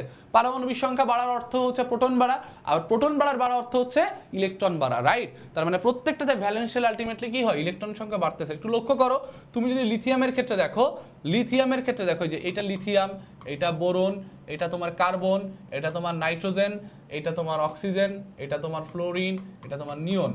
তাহলে ইলেকট্রন বিন্যাস করলে কি হয় দেখো, 2 1 2 2 2, তোমার হচ্ছে আচ্ছা 2 2 তো না, এটা 2 3 2 3, দেন 2 4 2 5 2 6 2 7 2 8। দেখো প্রত্যেকটাতে ভ্যালেন্স শেলে কি হচ্ছে দেখো, প্রথমে একটা ইলেকট্রন, তারপর 3টা, তারপর 4টা, তারপর 5টা, তারপর 6টা, তারপর 7টা, তারপর 8টা। নতুন করে শেল যুক্ত হচ্ছে না, কিন্তু ভ্যালেন্স শেলে নেগেটিভ চার্জ, ইলেকট্রন সংখ্যা বাড়তেছে। আবার পারমাণবিক সংখ্যা বাড়ার কারণে প্রোটন সংখ্যা বাড়তেছে, অর্থাৎ পজিটিভ চার্জ বাড়তেছে। ঠিক আছে? সো আমরা ওই যে F = Q1 * Q2C, মানে C * Q1 * Q2 / R² একটা ফর্মুলা দেখছিলাম না, ওই যে রিলেট করানোর জন্য মনে করে দেখো, F = C * Q1 * Q2 / R² একটা ফর্মুলা দেখছিলাম, মনে আছে? যে এটা চার্জ, এটা তোমার ছিল হচ্ছে পজিটিভ চার্জ, আমরা দেখছিলাম এটা নেগেটিভ চার্জ, প্রোটনের চার্জ আর ইলেকট্রনের চার্জ। তো চার্জ যত বাড়ে চার্জের সাথে আকর্ষণ বল সমানুপাতিক। তো বাম থেকে ডানে গেলে যেহেতু চার্জ বাড়তেছে, সো এফ নেটটাও কি হবে? এফ নেটটাও বেড়ে যাচ্ছে। আর আকর্ষণ বল বাড়ার অর্থ কি? সেন্টারের নিউক্লিয়াস ভ্যালেন্স শেলটাকে তত বেশি নিজের দিকে টানতেছে। তার মানে এই যে নিউক্লিয়াস যত বাম থেকে ডানে যাচ্ছে, তত ভ্যালেন্স শেলটা নিউক্লিয়াসের কাছে আসতেছে। তার মানে নিউক্লিয়াস থেকে ভ্যালেন্স শেলের ডিস্টেন্সটা কমে যাচ্ছে। আর এই ডিস্টেন্সটাই ছিল পারমাণবিক ব্যাসার্ধ, দ্যাটস মিন পারমাণবিক ব্যাসার্ধটাও কমে যাচ্ছে। ডিটেলস এক্সপ্লেনেশন কিন্তু আমরা পার্ট 1 এ দিছি। ওকে, সো ডান। এরপরের কোশ্চেনে কি বলেছে দেখো, এরপরের কোশ্চেনে বলেছে এইটার আবার দ্বিতীয় ষষ্ঠ মৌলের ইলেকট্রন বিন্যাস লেখো, পর্যায় সারণীতে অবস্থান। একই কোশ্চেন, স্কিপ, পারবো। আকারের ক্রম পারবো, না দেখাই। রাজুক উত্তরা মডেল কলেজ, ঠিক আছে? কিসে বলেছে দেখো, আবার পরমাণুর আকারের ক্রম। একটু দেখো আমি পরমাণুগুলো আইডেন্টিফাই করে দিচ্ছি, তোমাদের জন্য সুবিধা হবে। এটা দেখো গ্রুপ 1, একেবারে বামে আছে, বামে ওই যে একটা মৌল বেশি। গ্রুপ 1 আর 18তেই দেখো একটা বেশি থাকে, তাই না, আমরা দেখছিলাম। তাহলে এখন দেখো প্রথমটা তাহলে কি, এটা হাইড্রোজেন, তাহলে হে লি, এটা হচ্ছে না, ঠিক আছে, ফসফরাস যাবে না, এটা কিন্তু সোডিয়াম, তাহলে পিটা হচ্ছে সোডিয়াম। তাহলে লিথিয়ামের পরে এটা কি বলতো, এটা হচ্ছে লিথিয়ামের পরে বেরিলিয়াম, ঠিক আছে, পি কিউ। আচ্ছা, প্রত্যেকটা আমরা আইডেন্টিফাই করে ফেলি। তাহলে এটা তোমার হচ্ছে 13 নম্বর গ্রুপ, তাই না, 13 নম্বর গ্রুপ। তাহলে 13 নম্বর গ্রুপের এটা কি হবে, 13 নম্বর গ্রুপের বর এলো গেল, কেন নেমোনিকগুলো শিখাইছি এবার বুঝতে পারতেছো, বর এলো গেল। তাহলে এটা যদি বোরন হয় তাহলে এটা কি হবে, অ্যালুমিনিয়াম। বুঝছো, বোঝা গেছে। এরপরে কি বলছে দেখো, তাহলে বিটা কি হবে, এটা যদি বোরন হয় এর পরেরটা তাহলে কি, এর পরেরটা কার্বন। তোমাদের কনফিউজ করার জন্য এই এখানে বি দিছে, তোমরা যেন এটাকে বোরন ধরো, এইখানে কার্বন দিছে যেন এটাকে কার্বন ধরো, কনফিউজ হওয়া যাবে না। দেখছো চালাক কত, গভর্নমেন্ট ল্যাবরেটরি হাই স্কুল। আচ্ছা, তাহলে কার্বনের পরে কে, কার্বনের পরে এটা আছে নাইট্রোজেন, নাইট্রোজেনের পরে তাহলে এটা কে, অক্সিজেন, অক্সিজেনের পরে ও এসএসসিতে পড়ে, তাহলে ও এস, সালফার। ঠিক আছে, দেখো আমরা সব কিছু এখন ডিটারমাইন করে ফেলছি। সো এবিসি মৌলচিহ্ন যে পর্যায়ে অবস্থিত সেই মধ্যে রাসায়নিক ধর্ম, রাসায়নিক ধর্ম দেখাতে চাইছে। আচ্ছা দেখো তো, এবিসি মৌল যে তিনটি, এবিসি মৌল তিনটি যে পর্যায়ে অবস্থিত, এ বি সি, এটা কোন পর্যায়ে অবস্থিত, দ্বিতীয় পর্যায়ে অবস্থিত। তাহলে দ্বিতীয় পর্যায়ে অবস্থিত কে কে আছে ভাইয়া, এটা হচ্ছে তোমার বেরিলিয়াম, আবার সাদা নেওয়া হয়ে গেছে, এটা হচ্ছে তোমার বেরিলিয়াম, তাই না, এটা তোমার বেরিলিয়াম, এটা তোমার হচ্ছে কার্বন, এইটা তোমার হচ্ছে অক্সিজেন। তার মানে এরা প্রত্যেকে কি, যে পর্যায়ে আছে, যে পর্যায়ে আছে, এরা হচ্ছে দ্বিতীয় পর্যায়ে আছে না, দ্বিতীয় পর্যায়ে। তাহলে দ্বিতীয় পর্যায়ে তুমি যত বাম থেকে ডানে যাচ্ছ আয়নীকরণ শক্তি কি হয় সেটাই ব্যাখ্যা করতে হবে। বাম থেকে যত ডানে যাবা আয়নীকরণ শক্তি বাড়বে, বাম থেকে যত ডানে যাবা ব্যাসার্ধতা তত বাড়বে, ব্যাসার্ধতা তত কমবে, বাম থেকে যত ডানে যাবা ইলেকট্রন অ্যাফিনিটি বাড়বে, বাম থেকে যত ডানে যাবা তড়িৎ ঋণাত্মকতা বাড়বে। এই রাসায়নিক ধর্মের ব্যাখ্যাগুলাই এখানে ইলেকট্রন বিন্যাস করে দিতে হবে, বুঝছো। ওকে, চলো এর পরের কোশ্চেনে চলে যাই। সেম জিনিস, কোনটার আয়নীকরণ শক্তি বেশি, ধাতব ধর্ম হ্রাস বেশি, হ্রাস কম, পারা যাবে, ঠিক আছে। আবার ইলেকট্রন শক্তি, সক্রিয়তা, এইগুলা নিয়ে আর বেশি না কথা বলি। আয়নীকরণ শক্তি, এটার একই কোশ্চেন চাইছে, আমরা আর বেশি এখানে না কথা বলে এখন পরের কোশ্চেন আমরা আমাদের এমসিকিউতে চলে আসি, বুঝছো। এমসিকিউতে চলে যাই। ফার্স্টে কি বলছে দেখো, ও আচ্ছা শর্ট কোশ্চেন, জিঙ্ক অবস্থানান্তর মৌল বলা হয় না কেন, কেন এটা পুরো আমরা থিওরি ক্লাস আলোচনা করছি, যে পর্ব 1 সেখানে লাস্ট ইলেকট্রন বিন্যাস করে দেখবা 3d10 চলে আসে, জিঙ্ক 2+, জিঙ্কের স্ট্যাবল আয়ন কোনটা, জিঙ্ক 2+, এটার ইলেকট্রন বিন্যাস করলে কি হয়, শেষে তোমার 3d10 আসে। কারণ কি, অবস্থানান্তর মৌলের সংজ্ঞাতে কি ছিল, সংজ্ঞাতে এরকম ছিল যে যে সকল ডি ব্লক মৌলের অন্তত একটি সুস্থিত আয়নের ডি অরবিটাল আংশিক পূর্ণ, অর্থাৎ d1 to d9, এখানে d10 আছে, তার মানে এটা যেহেতু ফিল আপ হয়ে গেছে অবশ্যই এটা অবস্থানান্তর মৌল হবে না। অবস্থানান্তর মৌল বলা হয় না কেন, আচ্ছা পরের এই একই কোশ্চেনে আবার রিপিট করছে, কেন ব্রোমিনকে হ্যালোজেন বলা হয়, কারণ ব্রোমিন কত নাম্বার গ্রুপে, ব্রোমিন গ্রুপ 17-এর। তারপরে কি দেখো, গ্রুপ 17-এর আমরা অনেকগুলো রাসায়নিক ধর্ম দেখছিলাম, মনে আছে, একটু দেখো তো, এই যে দেখো একটু যদি উপরে চলে আসি, গ্রুপ 17-এর আমরা পর্ব 1-এ, আমি এই জন্যই বলছি থিওরি ক্লাস না করলে কিন্তু পারবা না, অনেকগুলো আমরা রাসায়নিক ধর্ম দেখছিলাম। কই গেল, দাঁড়াও একটু নিচে আসি, একটু নিচে আসি, গ্রুপ 17 কই, হ্যাঁ এই যে একই গ্রুপের সাধারণ বিক্রিয়া, দেখো লক্ষ্য করো, এই যে চলে আসছি গ্রুপ 1, 2, এবার গ্রুপ 17, হাইড্রোজেন হ্যালাইড গঠন, অ্যাসিড গঠন, হ্যালাইড গঠন, তীব্র জারক বিজারণ বিক্রিয়া। এই যে দেখো গ্রুপ 17-এর ক্ষেত্রে আমরা লাস্টে বিক্রিয়া করেও দেখাইছিলাম এগুলা, এই যে 17-এর ক্ষেত্রে দেখছো এগুলো সব কিন্তু দেওয়া আছে প্রত্যেকটা। তাহলে কেন ব্রোমিন, এইখানে ক্লোরিন দিয়ে আমরা ব্যাখ্যা করছি, এখানে তুমি ব্রোমিন দিয়ে ব্যাখ্যা করবা, এগুলো পর্ব 1-এ ডিটেলসে আমরা ব্যাখ্যা করে দিছি। সো এই জিনিসগুলাই ওইখানে আমাদের কি করতে হবে, লিখে দিতে হবে এবং বলে দিতে হবে, কারণ এটা তোমার ওই যে হ্যালাইড যেগুলো গঠন করতেছে তোমার এগুলা সমুদ্রের লবণ তৈরি করে, তাই না, লবণ উৎপন্ন করে, দেন এই বিক্রিয়া যে 4টা এখানে আমরা দিছি এগুলো এখানে মেনশন করে দিতে হবে, বুঝছো, ক্লিয়ার, ক্লিয়ার। এগুলো কিন্তু আমাদের সব পর্ব 1-এর কোশ্চেন। এরপরে দেখো কি বলছে পর্ব 1, ওকে। এরপরে দেখো ত্রয়ী সূত্র ব্যাখ্যা করো, ডিটেলসে করছিলাম ত্রয়ী সূত্র একেবারে এইখানে স্লাইডের প্রথমে, পর্ব 1-এর প্রথমে করছিলাম, কি ছিল যে তুমি যদি তিনটা করে মৌল নাও, যেগুলো পারমাণবিক ভরটা ক্রমবর্ধমান, তাহলে দেখা যাবে দ্বিতীয় যে মৌলটা আছে ওই 3টা মৌলের মধ্যে দ্বিতীয় মৌলের পারমাণবিক ভর প্রথম এবং তৃতীয় মৌলের পারমাণবিক ভরের যোগফলের অর্ধেকের সমান বা তার কাছাকাছি। সো এটা লিখবা, লিখার পরে ওই যে আমাদের যে প্রধান ত্রয়ী লিনাকে এটা দিয়ে ব্যাখ্যা করে দিবা, শেষ গেল। ক্রোমিয়ান মৌলটি ইলেকট্রন বিন্যাস করে গ্রুপ পর্যায়ে নির্ণয় করো, পারা যাবে। এরপর অধাতু হওয়া সত্ত্বেও হাইড্রোজেনকে গ্রুপ 17তে রাখা হয়নি কেন? এই যে হাইড্রোজেনকে নিয়ে যে বিতর্ক, হাইড্রোজেনের অবস্থানকে নিয়ে বিতর্ক, এই বিতর্কের ব্যাখ্যাটা দিতে হবে। এখানে পর্যায় একে আমরা পর্ব একে বলে আসছি, এই যে দেখো হাইড্রোজেনের অবস্থান নিয়ে বিতর্ক, হাইড্রোজেনের অবস্থান নিয়ে বিতর্ক, কই গেল, এই যে বিতর্ক, হাইড্রোজেনের অবস্থান নিয়ে বিতর্ক। ঠিক আছে, এখানে ডিটেলসে কিন্তু আমরা সব কিছু এক্সপ্লেন করে দিয়ে এসেছি। হ্যাঁ, এগুলো না দেখলে কিন্তু হবে না। সুন্দর মতো লেখা, সুন্দর মতো, ভাই একটা বেস্ট একটা কন্টেন্ট তোমরা পাইছো, অ্যান্ড এই কন্টেন্টটাকে একটু একটু কষ্ট করে ইউটিলাইজ করো, এই আর কি। ওকে, আচ্ছা, কই গেল, আচ্ছা আচ্ছা আচ্ছা, এই যে অধাতু হওয়া সত্ত্বেও কেন আমরা গ্রুপ 17তে রাখিনি, ওই যে ব্যাখ্যা ছিল NS1 এর মতো হয়। হ্যাঁ, রিজনগুলো কি কি ছিল?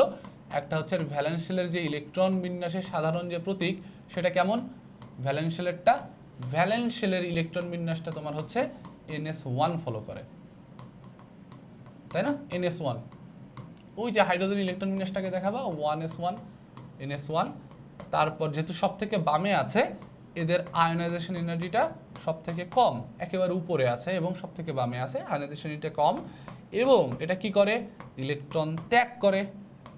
তারপরে কি করে, ইলেকট্রন ত্যাগ করে এই যে এইচ একটা ইলেকট্রন ত্যাগ করে প্রোটন ফর্ম করে, তারপরে এরা হাইড্রাইড গঠন করে, সোডিয়ামের সাথে বিক্রিয়া করে হাইড্রাইড ফর্ম করে। আমরা দেখাইছি, এই যে আমরা এগুলা কিন্তু ইসে দেখাইছি ওই যে বিতর্কতে। সো এই জিনিসগুলো এখানে সুন্দর মতো পয়েন্ট আকারে লিখতে হবে। আচ্ছা, পটাশিয়াম, সিলিকন, অক্সিজেন মৌলত্রের আকারের ক্রম ব্যাখ্যা করে, এগুলো করানো দরকার, এগুলো ডিটেলসে করে আসছি কেবল। আচ্ছা, ক্লোরিন ও ক্লোরাইডের মধ্যে কোনটি আকার বড় কেন? ভাই পর্ব একে যা করাইছি ভাই, বিশ্বাস করো আমি কিন্তু এই কোশ্চেন দেখে তোমাদের থিওরি পড়াই নাই। এখন আমি নিজেই অবাক যে যা করানো হয়েছে তার বাইরে কোনো কিচ্ছু নাই। ক্লোরিন এবং ক্লোরাইডের মধ্যে আকার কার বড় কার ছোট হবে? অবশ্যই ক্লোরাইডের আকার বড় হবে, ক্লোরিনের ছোট হবে। কেন? কারণ এইখানে একটা ক্লোরাইডে একটা ইলেকট্রন বেশি আছে, বিধায় এখানে ইলেকট্রন রিপালশন হবে। আমরা বলে আসছিলাম, তোমরা দেখবে অ্যানায়নের আকারের ক্ষেত্রে অ্যানায়নের চার্জ যত বাড়ে, অ্যানায়নের ক্ষেত্রে নেগেটিভ চার্জ, তাই না, নেগেটিভ চার্জ যত বাড়ে সাইজটাও তত বাড়ে। কেন? ইলেকট্রন রিপালশনের ক্ষেত্রে ভ্যালেন্স শেলটা দূরে সরে যেতে চায়, তাই। ওকে, সেই ব্যাখ্যাটা দিবা। অক্সিজেনের তড়িৎ ঋণাত্মকতা সালফার অপেক্ষা বেশি কেন?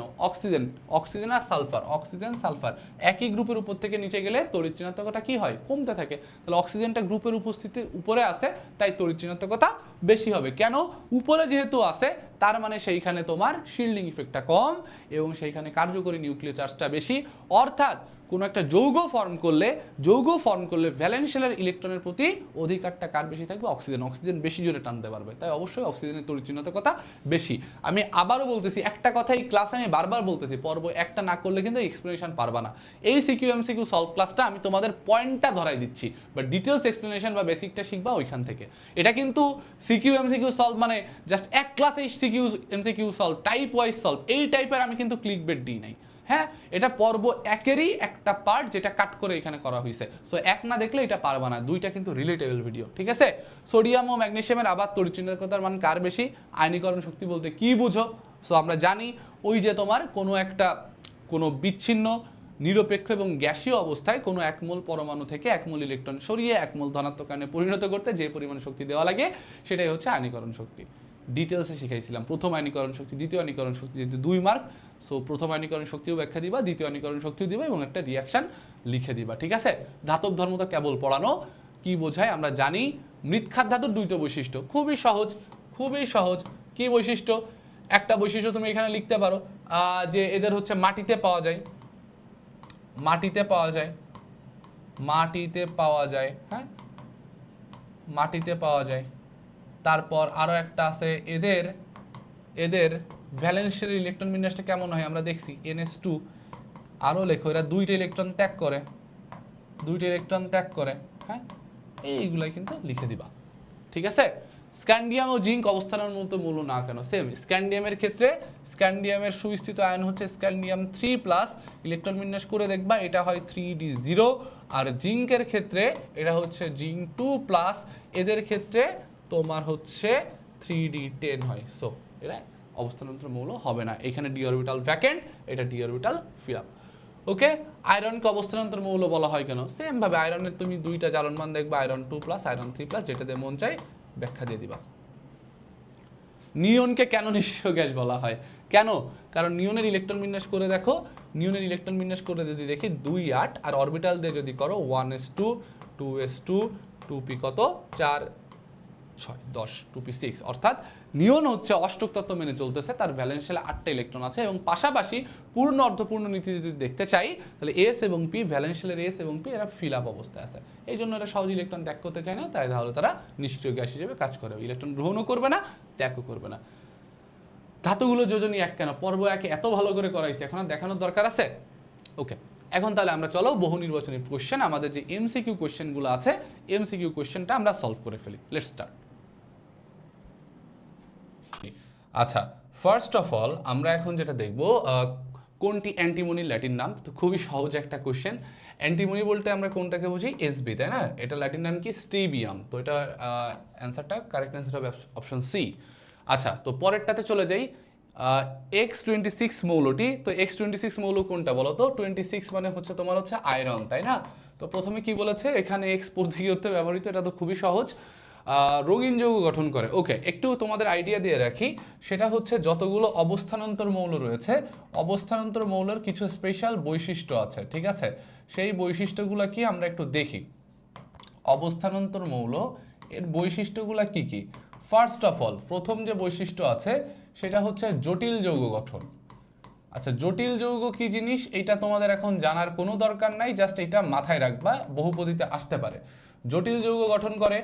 তারপর হচ্ছে এরা রঙিন যৌগ গঠন করে, রঙিন যৌগ মানে কালারফুল যে কম্পাউন্ডগুলো তোমরা দেখো সেটা গঠন করে। দেন হচ্ছে এরা পরিবর্তনশীল যোজনী প্রদর্শন করে। পরিবর্তনশীল যোজনী মানে কি? যেমন এদের ক্ষেত্রে তুমি একাধিক যোজনী দেখবা, আমরা সৃজনশীল ক্ষেত্রে দেখে এসেছি, তাই না? প্রত্যেকটা মৌল একাধিক যোজনী প্রদর্শন করতেছে। পরিবর্তনশীল যোজ্যতা, যেমন আয়রন 2 3 দেখাচ্ছে, হ্যাঁ, ম্যাঙ্গানিজ তোমার 7 পর্যন্ত দেখিয়েছে, তারপর কপার 1 2 থেকে আরো অন্য যোজ্যতা দেখাচ্ছে অন্যান্য মৌলগুলো, তাই না? আচ্ছা, তারপর দেখো এগুলো থিওরিতে কিন্তু আমরা দেখেছি, পার্ট 1-এ সব কিছু লেখা আছে ডিটেলসে।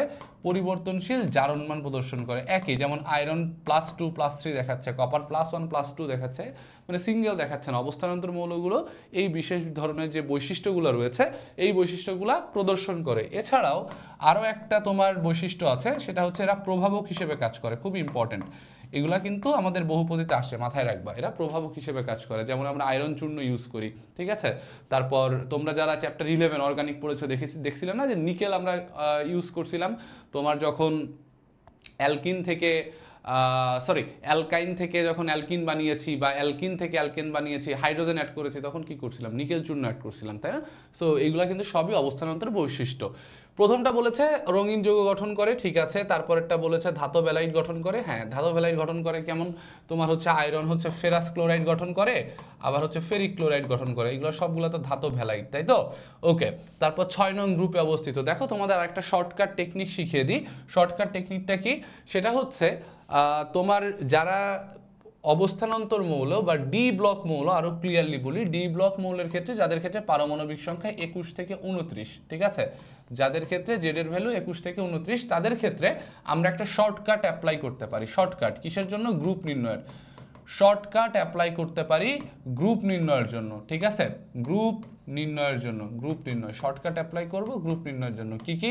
সেটা হচ্ছে দেখো এই যে 21 থেকে 29 যে মৌলগুলো রয়েছে তাদের যে পারমাণবিক সংখ্যাতে তো দুইটা তোমার হচ্ছে এখানে ডিজিট আছে, 2 আছে 1 আছে, 2 আছে 2 আছে, 2 আছে 3 আছে, 2 আছে 4 আছে, তাই না?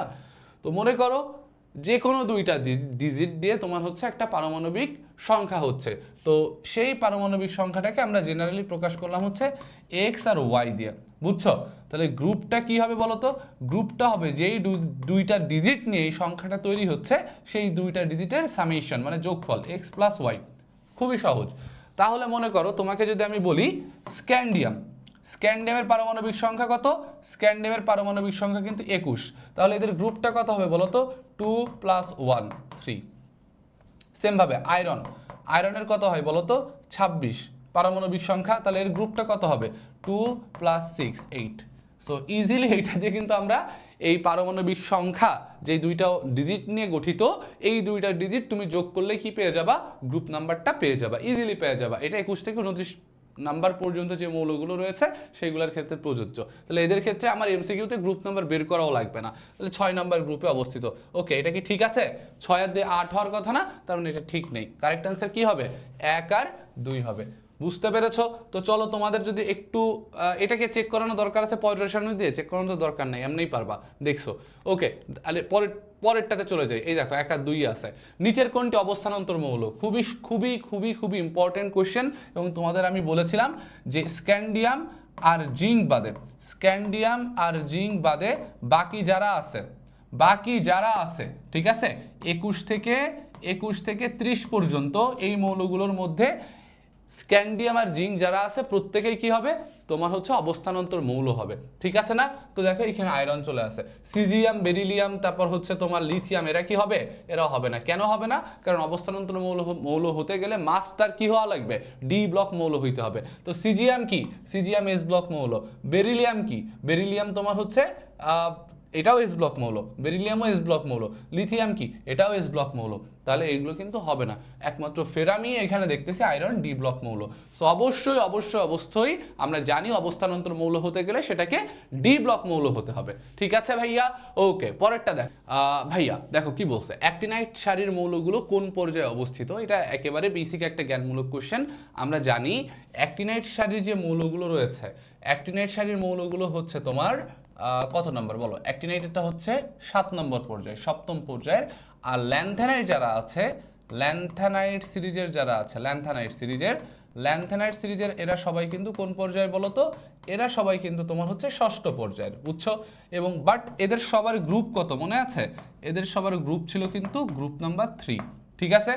ওকে, তো এটা উত্তর কি হবে? এটা হবে তোমার 7। আচ্ছা, পরেরটাতে চলে যাই। সাধারণ তাপমাত্রায় কঠিন অবস্থায় থাকে, এটা এই চ্যাপ্টারের কোশ্চেন না, আমরা নেক্সটটাতে চলে যাচ্ছি। টাংস্টানের ল্যাটিন নাম কি? টাংস্টানকে আমরা সংক্ষেপে কি দিয়ে প্রকাশ করি? এই যে উলফ্রম, বুঝছো? পরেরটাতে চলে যাই। কোনটি মৃৎখাত ধাতু? আমরা জানি মৃৎখাত ধাতুর গ্রুপ কোনটা? গ্রুপ 2 এর যারা ছিল, তাই না? বিরিয়ানি, মোগলাই, কাবাব, সরিয়ে বাটিতে রাখো। কে আছে দেখো, এই যে কাবাবের ক্যালসিয়াম আছে, তাহলে এটা মৃৎখাত ধাতু। নিকেল পর্যায় সারণীর কোন গ্রুপে অবস্থিত? আচ্ছা ভাইয়া, নিকেলের পারমাণবিক সংখ্যা কত? আমরা জানি নিকেলের পারমাণবিক সংখ্যা কত? নিকেলের পারমাণবিক সংখ্যা হচ্ছে 28। তাহলে গ্রুপ করলে কি হবে? 2 যোগ 8, তার মানে হবে হচ্ছে 10। বের করা লাগবে? বলো, বের করা লাগবে? আর ইলেকট্রন বিন্যাস করে ইজিলি আমরা কিন্তু শর্টকাট দিয়ে বের করে ফেলতে পারছি। আচ্ছা, এইটাও এই চ্যাপ্টারের কোশ্চেন না, সো স্কিপ করে ফেলছি। কোনটি মৃৎখাত ধাতু? একই কোশ্চেন, স্কিপ করতেছি, পারবা। মেন্ডেলিফের পর্যায় সারণীর মূল ভিত্তি কি ছিল? পার্ট 1-এ ডিটেলসে বোঝানো হয়েছে। এটা ছিল হচ্ছে পারমাণবিক ভর, আর মোসলের কি ছিল? পারমাণবিক সংখ্যা। কোনটির আয়নীকরণ শক্তি বেশি? আচ্ছা দেখো, খুব মজার একটা কোশ্চেন। আয়নীকরণ শক্তির ক্ষেত্রে আমরা জানি একটা পর্যায়ে যদি বাম থেকে ডানে যাও আয়নীকরণ শক্তি বাড়ে, গ্রুপের উপর থেকে নিচে গেলে আয়নীকরণ শক্তি কমে। তো দেখো এরা সবাই ম্যাগনেসিয়াম, ফসফরাস, সিলিকন, ক্লোরিন সবাই একই পর্যায়ে আছে। খুব সিম্পলি চিন্তা করো, এই একই পর্যায়ে সব থেকে বামে কে আছে? সব থেকে বামে কে? এবং আমরা একটা জিনিস দেখছিলাম, একটা পর্যায়ে যত বাম থেকে ডানে যাচ্ছিলে পারমাণবিক সংখ্যা কিন্তু তত বাড়তেছিল। তাহলে এর মধ্যে সব থেকে বেশি পারমাণবিক সংখ্যা কার? ক্লোরিনের, 17। এবং এরা প্রত্যেকে একই পর্যায়ের মৌল, তার মানে সব থেকে ডানে কে আছে? ক্লোরিন আছে। তাহলে আয়নীকরণ শক্তি সব থেকে বেশি কার হবে? ক্লোরিনের হবে। ঠিক আছে?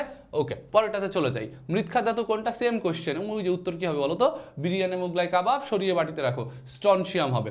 আচ্ছা, পর্যায় সারণীর গ্রুপ 3-এ কতটি মৌল আছে? খুব খুব ইম্পর্টেন্ট একটা, ভালো একটা কোশ্চেন। মনে করো গ্রুপ 3 যেটা ছিল, গ্রুপ 3 স্টার্ট হয়েছিল কত থেকে মনে আছে? গ্রুপ 3-এর ক্ষেত্রে প্রথমে ছিল স্ক্যান্ডিয়াম, তারপরে ছিল ইট্রিয়াম, তারপরে স্টার্ট হয়েছিল তোমার ল্যান্থেনাইট সিরিজ, তারপরে স্টার্ট হয়েছিল হচ্ছে তোমার অ্যাক্টিনাইট সিরিজ। তো ল্যান্থেনাইট সিরিজের এখানে মনে করো, দেখো ল্যান্থেনাইট সিরিজের টোটাল মৌল কয়টা ছিল? আমরা পার্ট 1-এ ডিটেলসে দেখিয়েছিলাম 15টা। অ্যাক্টিনাইট সিরিজের টোটাল মৌল কয়টা ছিল? 15টা। তাহলে টোটাল এই জায়গাটুকুতে তোমার মৌল আছে কয়টা? 30টা মৌল। আর উপরে আছে কয়টা? 2টা মৌল। তাহলে টোটাল মৌল কয়টা হলো গ্রুপ 3-এ? 30 প্লাস 2 টোটাল হলো 32টা মৌল। সো এত মৌল কোনো গ্রুপে আর নাই, কোনো গ্রুপে এত মৌল নাই। এই জন্য তোমাকে যদি কোয়েশ্চেন করে পর্যায় সারণীতে সব থেকে বেশি মৌল কোন গ্রুপে আছে, সেটাও হবে কিন্তু গ্রুপ 3। তাহলে গ্রুপ 3-তে টোটাল কয়টা মৌল আছে ভাইয়া? 32টা মৌল আছে। ঠিক আছে? ওকে, পরেরটাতে চলে যাই। নিচের কোন মৌলটির আয়নীকরণ শক্তি সব থেকে বেশি? এটাও ভালো একটা কোশ্চেন, সেম একই কথা। তো তুমি একটু লক্ষ্য করো, বোরন আছে, অ্যালুমিনিয়াম আছে, অক্সিজেন আছে, স্ক্যান্ডিয়াম আছে, তাহলে এখানে কারেক্ট অ্যান্সার কোনটা হইতে পারে? তো একটু চিন্তা করো, ডানের দিকে কে আছে, পর্যায় সারণীর ডানে কে আছে? Boron, aluminium, oxygen, scandium. দেখো বোরন আর অ্যালুমিনিয়াম, তারপরে অক্সিজেন, তারপর স্ক্যান্ডিয়াম, তাহলে বোরন অ্যালুমিনিয়াম এরা কি একই গ্রুপের না? ওই যে গ্রুপ 13 বর এলো গেল ইন্ডিয়া থাইল্যান্ড। স্ক্যান্ডিয়াম কি? স্ক্যান্ডিয়াম তো বামে, এইখান থেকে পি ব্লক স্টার্ট হইছে, স্ক্যান্ডিয়াম ডি ব্লক, পর্যায় সারণীটা একটু রিকল করো, স্ক্যান্ডিয়াম ডি ব্লক, তার মানে স্ক্যান্ডিয়াম আরো বামে আছে, তাই না? এস ছিল, ডি ছিল, তারপর পি স্টার্ট হইছে, তাহলে ভাই স্ক্যান্ডিয়াম যেহেতু বামে আছে তার মানে অবশ্যই এটা হবে না, আগেই বাদ। ডি ব্লকের মধ্যে এটা বামে আছে, এটা আগেই বাদ, তাহলে বোরন, অ্যালুমিনিয়াম আর অক্সিজেন এর মধ্যে একটা হবে। তাহলে বোরন, অ্যালুমিনিয়াম এটা তো 13 নম্বর গ্রুপের, অক্সিজেনটা কত নাম্বার? 16 নাম্বার, তাহলে 13 আর 16 এর মধ্যে কোন গ্রুপটা ডানে অবস্থিত? 16 নম্বর গ্রুপ, তাহলে অবশ্যই 16 নম্বর গ্রুপের আয়নীকরণ শক্তি বেশি হবে। তো 16 নম্বর গ্রুপে কি আছে? অক্সিজেন, তাহলে আয়নীকরণ শক্তি কার বেশি হবে? অক্সিজেনের, ঠিক আছে? ওকে, পরেরটা দেখো কি বলছে, এটাও খুব মজার একটা কোশ্চেন।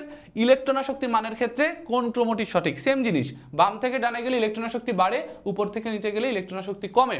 ভাইয়া লক্ষ্য করো, সব জায়গায় একই গ্রুপ, একই মৌল, সিলিকন, বোরন, ক্লোরিন আর ফসফরাস। আচ্ছা, তাহলে একটা জিনিস খেয়াল করো, এর মধ্যে প্রথম হচ্ছে 13 নম্বর গ্রুপে আছে বোরন, তারপরে কে আছে দেখো 13 পরে 14, সি সি, তার মানে সেকেন্ড মৌল, 14 নম্বর গ্রুপের সেকেন্ড মৌল সিলিকন। এরপরে হচ্ছে ফসফরাস হচ্ছে 15তে, না ফিজ ফুইজ, এটাও 15 নম্বর গ্রুপের দ্বিতীয় নম্বর মৌল।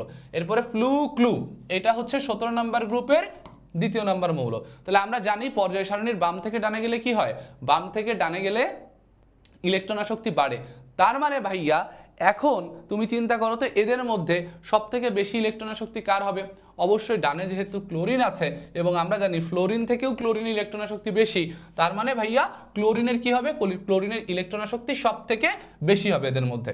এখন তুমি কি করতে পারো, তোমার মনে হইতে পারে আচ্ছা এখন বোরন, সিলিকন, ফসফরাস এইগুলোও আমি ওই সিকোয়েন্স অনুসারে বের করি বা চিন্তা করি, কোনো চিন্তা করার দরকার নাই, আগে অপশন চেক করো। দেখো আমরা এতটুকু তো বুঝতে পারছি যে সব থেকে বেশি কার হবে? ক্লোরিনের। তাহলে এখন দেখো এই অপশনের মধ্যে ক্লোরিনের সব থেকে বেশি কোনটা আছে সেইটা দাগাবা। এই এ নাম্বারে কি ক্লোরিন সব থেকে বেশি আছে? নাই, তার মানে হবে না। এখানে কি আছে? হবে না। সি নাম্বারে কি আছে? ক্লোরিন আগে, হবে না। কে আছে দেখো? একমাত্র ডি তেই আছে ক্লোরিন সব থেকে বেশি, তার মানে ডি হবে। সো যারা একটু স্মার্ট তারা এইভাবে সলভ করবে, আর যারা একটু মানে স্মার্ট না, মানে হচ্ছে ম্যানুয়ালি প্রসেস এখনো পুরান যুগে পড়ে আছে, তারা এই প্রত্যেকটা বের বের করে দেখবে। এমসিকিউ হচ্ছে ভাই টি20 ম্যাচ, বুঝছো? এই স্ট্র্যাটেজিগুলাই কিন্তু আমরা টেস্ট ম্যাচ সিরিজে তোমাকে শেখাচ্ছি। এরপরে দেখো কোনটি অবস্থান অন্তর্মূল, একই কোশ্চেন, আর দেখাচ্ছি না। বিজ্ঞানী মেন্ডেলি প্রথম পর্যায়ে সারণীতে কলাম সংখ্যা কতটি ছিল? কতটা কলাম ছিল? কতটা মনে আছে? গ্রুপ ছিল টোটাল হচ্ছে 8টা। এটা একেবারে পর্ব একে লিখেও দিছিলাম। কোন মৌলটির আকার সবচেয়ে ছোট? আকার কার সবচেয়ে ছোট হবে? যে সব থেকে ডানে আছে তার, তাই না? তো দেখো এর মধ্যে ক্যালসিয়ামই হচ্ছে শুধু আলাদা পর্যায়ের মৌল, অর্থাৎ ক্যালসিয়াম কিন্তু নিচে নেমে আসছিল, মনে আছে? ক্যালসিয়ামের পর্যায় কত বলো তো? ক্যালসিয়ামের পর্যায় কত? 1s2, 2s2, 2p6, 3s2, তারপরে কত আসছে? 3s2, 3p6, 4s2, তার মানে ক্যালসিয়ামের পর্যায় 4। সেম ভাবে তুমি যদি একটু লক্ষ্য করো, পটাশিয়াম এর পর্যায় 4, অর্থাৎ এরা চতুর্থ পর্যায়ের মৌল। আর ম্যাগনেসিয়াম আর অ্যালুমিনিয়াম এরা কিন্তু তোমার 1s2, 2s2, 2p6, 3s2, ঠিক আছে? 3s2 আর অ্যালুমিনিয়ামের ক্ষেত্রে 3p1, এরা হচ্ছে তোমার তৃতীয় পর্যায়ের মৌল। তাহলে আকার ছোট কার? তৃতীয় পর্যায় না চতুর্থ পর্যায়? চতুর্থ পর্যায় মানে কি? সে গ্রুপের থেকে নিচে নেমে আসছে না, তো একটা গ্রুপের উপর থেকে নিচে গেলে কি হয়? তোমার আকারটা বেড়ে যায়। তার মানে এই দুইটা কি হবে? ক্যালসিয়াম আর পটাশিয়াম আগেই বাদ। তুমি কি স্ট্র্যাটেজিগুলো বুঝছো? সো এইভাবে গ্রুপ ওয়াইজ তোমার সিলেক্ট করতে হবে। তাহলে কারেক্ট অ্যান্সারটা কাদের মধ্যে আছে? ম্যাগনেসিয়াম আর অ্যালুমিনিয়ামের মধ্যে। তাহলে এখন দেখো ম্যাগনেসিয়াম আর অ্যালুমিনিয়ামের মধ্যে কে ডানে আছে? এরা যেহেতু একই পর্যায়ের মৌল, এটা তো একই গ্রুপে না, একই পর্যায়ে, তাহলে ডানে যে আছে তার আকারটা ছোট হবে। কে সবচেয়ে ডানে আছে? ডানে আছে অ্যালুমিনিয়াম, তাহলে আকার সব থেকে ছোট কার হবে? অ্যালুমিনিয়ামের। ক্লিয়ার? ওকে, পরেরটাতে চলে যাই। কোন মৌলটির আয়নীকরণ শক্তি সব থেকে কম? আয়নীকরণ শক্তি সব থেকে কম কোন দিককার মৌলগুলোর হয়? যেগুলা পর্যায় সারণীর বামের দিকে আছে। তাহলে ভাইয়া পর্যায় সারণীর বামে তুমি চিন্তা করো, তোমাদের শেখানো হয়েছে পর্ব 1-এ ডিটেলসে শেখাইছি, ডিটেলসে দেখাইছি, যারা দেখোনি একটু দেখে নাও, দ্রুত ভিডিওটা দেখে নাও, থিওরি ক্লিয়ার হলে এসবও ক্লিয়ার। তো পর্যায় সারণীর বামে কোন ব্লকগুলো থাকে? সব থেকে বামে কি এস ব্লক থাকে না? তাহলে ভাইয়া দেখো ফ্লোরিন তো পি ব্লক মৌল, তার মানে ফ্লোরিন আগেই বাদ, তাই তো? তাহলে সোডিয়াম, ক্লোরিনও কি, ক্লোরিনও পি ব্লক মৌল, এটা আগে বাদ। তাহলে লিথিয়াম আর সোডিয়াম এই দুইটার মধ্যে হবে। বুঝতে পারতেছো স্ট্র্যাটেজিগুলো, বুঝতেছো কিভাবে তোমার সিলেকশনটা করতে হচ্ছে এবং তাড়াতাড়ি হয়ে যাচ্ছে। তাহলে আয়নীকরণ শক্তি সব থেকে কম হইতে গেলে কি হয়, আয়নীকরণ শক্তি সব থেকে কম কাদের হয়, যারা একই গ্রুপের উপরে থাকে। কারণ উপর থেকে নিচে গেলে আয়নীকরণ শক্তিগুলো কি হচ্ছে, উপর থেকে নিচে গেলে আয়নীকরণ শক্তি হচ্ছে বাড়ে। তাহলে যারা, আমি একটু উল্টা বলে ফেলছি তাই না, একটু উল্টা বলে ফেলছি, একটা গ্রুপের উপর থেকে নিচে গেলে আয়নীকরণ শক্তি হচ্ছে তোমার কমতে থাকে, আর যারা উপরে আছে তাদের হচ্ছে আয়নীকরণ শক্তি কি হয়, যারা উপরে আছে তাদের ক্ষেত্রে আয়নীকরণ শক্তিটা বেশি হয়। তাহলে ভাইয়া এই গ্রুপটার ক্ষেত্রে তুমি যদি লক্ষ্য করো, লিথিয়াম আর সোডিয়াম এরা একই গ্রুপে, তাহলে উপরে কে আছে লিথিয়াম, নিচে কে আছে সোডিয়াম। যেহেতু উপর থেকে নিচে গেলে আয়নীকরণ শক্তি কমে, তাহলে নিচে যেহেতু সোডিয়াম আছে আয়নীকরণ শক্তি কার কম হবে, সোডিয়ামের হবে। বুঝছো এই ভাইয়া, বুঝছি সবাই, ক্লিয়ার হইছে সবার, সবাই কি বুঝতে পেরেছি, সবাই বুঝতে পেরেছি। পরেরটাতে চলে যাই, নিচের কোন মৌলের আয়নীকরণ শক্তি সব থেকে কম, আবার একই টাইপের কোশ্চেন।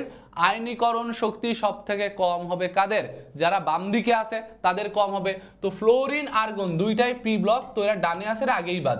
সোডিয়াম ম্যাগনেসিয়াম কম বলছে, তাহলে সোডিয়াম আর ম্যাগনেসিয়াম ডিফারেন্ট পর্যায়ের মৌল, পর্যায়ের বাম থেকে ডানে গেলে আয়নীকরণ শক্তি বাড়ে, তাহলে দেখতে হবে বামে কে আছে, তাহলে আয়নীকরণ শক্তি কম হবে। বামে কে আছে, আগে সোডিয়াম তারপর ম্যাগনেসিয়াম, আগে সোডিয়াম আছে, বাম দিককার মৌল সোডিয়াম, তার মানে সোডিয়ামের আয়নীকরণ শক্তি কম হবে।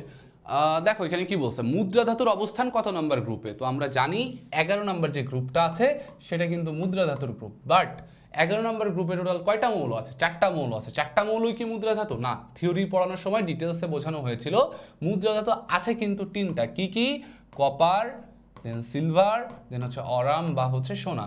4টা মৌল আছে 11তে, বাট মুদ্রা ধাতু হবে কিন্তু 3টা, ঠিক আছে। তো কোনটা মুদ্রা ধাতুর গ্রুপ, 11 নম্বর গ্রুপ। ওকে, পরেরটা কি বলেছে, প্রকৃতিতে পাওয়া যায় এমন মৌলের সংখ্যা কয়টা, বলছিলাম 98টা, আর ল্যাবরেটরিতে বানায় কয়টা বা কৃত্রিমভাবে পাই হচ্ছে 20টা, ঠিক আছে।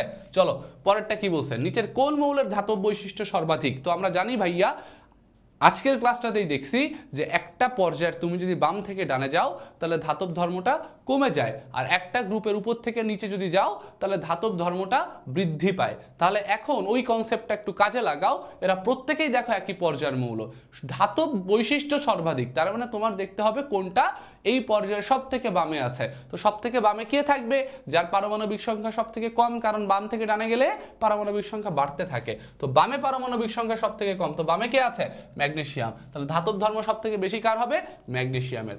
পরে দেখো কি বলেছে, ল্যাবোইসিয়ে মোট কতটি মৌল নিয়ে পর্যায় সারণীর কাজ শুরু করছিলেন, এটা পর্ব একেও পড়া হয়েছে, পর্ব একেও আমরা দেখছি ল্যাবোইসিয়ের যখন আমরা সূত্রটা বা তার স্টেপ নিয়ে কাজটা দেখছিলাম ডিটেলসে, তখন বলছিলাম যে ল্যাবোইসিয়ে ফার্স্ট কয়টা মৌল নিয়ে কাজ শুরু করেছিলেন ভাইয়া, 33টা। পরেরটা দেখো, ম্যাঙ্গানিজ পর্যায় সারণীর কত নম্বর গ্রুপে অবস্থিত, এটা কি আর দেখানোর দরকার আছে, আর দেখানোর দরকার আছে, সেম জিনিস ভাই, সেম জিনিস। ম্যাঙ্গানিজের পারমাণবিক সংখ্যা কত, 25, তো 5 আর 2 7 হয়ে গেছে।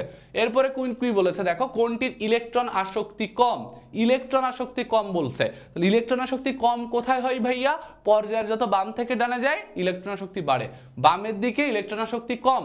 তাহলে এখন তুমি লক্ষ্য করো, বোরন, কার্বন, অ্যালুমিনিয়াম, সিলিকন দেওয়া আছে, তো একটু মনে মনে রিকল করো গ্রুপ 13তে কে আছে, এটা সবাই দেখো পি ব্লক মৌল, তাই না। আমরা পর্ব একে কিন্তু ডিটেলসে দেখছি কোনটা এস, কোনটা পি, কোনটা ডি, কোনটা এফ, এবং প্রত্যেকটা গ্রুপ নিয়েই তোমার পর্যায় সারণীর একটা স্ক্রিনশট মাথায় এতক্ষণ সেট হয়ে যাওয়ার কথা, যারা পর্ব একের থিওরি ক্লাসটা দেখেছো, যারা দেখোনি দ্রুত দেখে নাও। ওকে, এখন দেখো তাহলে গ্রুপ 13 যদি তুমি দেখো, তাহলে গ্রুপ 13 ক্ষেত্রে কি ছিল, বর এলো গেল, ওকে এই পর্যন্ত হলে হচ্ছে, আর নাই গ্রুপ 13 কেউ। এরপরে কে ছিল, সি সি, জেনে শুনে পালালে কার্বন, সি সি এই যে হয়ে গেছে। তাহলে আমার বলছে ইলেকট্রন আসক্তি কম, তার মানে এই দুটো তো এমনিই বাদ, এরা ডানে আছে, এই কার্বন সিলিকন এমনিই বাদ, তাই না। এরা গ্রুপ 14, গ্রুপ 13 যারা তারা বামে আছে, সো তাদের ইলেকট্রন আসক্তি কম। তাহলে এবার তোমার চিন্তা করতে হবে বোরন আর অ্যালুমিনিয়ামের মধ্যে, তো গ্রুপের উপর থেকে নিচে গেলে কি হয়, ইলেকট্রন আসক্তি কমে, তাহলে নিচে যে আছে কারেক্ট অ্যান্সার সে হবে, নিচে কে আছে, অ্যালুমিনিয়াম। বুঝছো, ওকে। দেখো এরপর কি বলছে, গ্রুপ 2 এর মৌলের ক্ষেত্রে এরা মৃৎকার ধাতু, ঠিক আছে, যোজনে পরিবর্তনশীল। গ্রুপ 2 এর কি পরিবর্তনশীল যোজ্যতা প্রদর্শন করে না? কারা করে ভাইয়া? দেখে আসছি, অবস্থানান্তর অর্থাৎ ডি ব্লক মৌলের যারা তারা। সো 2 হবে না, 3 পড়ারও দরকার নাই, 1 আর 3 হবে কারেক্ট অ্যান্সার। চলো এরপরে দেখো কি বলছে, এক্স পর্যায় সারণীর কোন গ্রুপে অবস্থিত। এখন অনেক ছাগল কি করবে জানো, এক্স বের করার জন্য পাগল হয়ে যাবে। বের করার কোনো দরকার আছে? কোনো দরকার নেই, আমরা এমসিকিউ সলভ করতেছি ভাই। আমাদের মোস্ট স্মার্ট হওয়া লাগবে, স্মার্টেস্ট পারসন হইতে হবে, বুঝছো? তাহলে দেখো এটা আছে ফ্লোরিন। তোমরা যারা পর্ব 1-এর ক্লাস করছো তারা জানো কিন্তু গ্রুপগুলা কিভাবে তোমাদের মনে রাখানো হয়েছে, সব টেকনিক শেখানো হয়েছে। তাহলে ভাইয়া ফ্লোরিন কত নাম্বার গ্রুপের?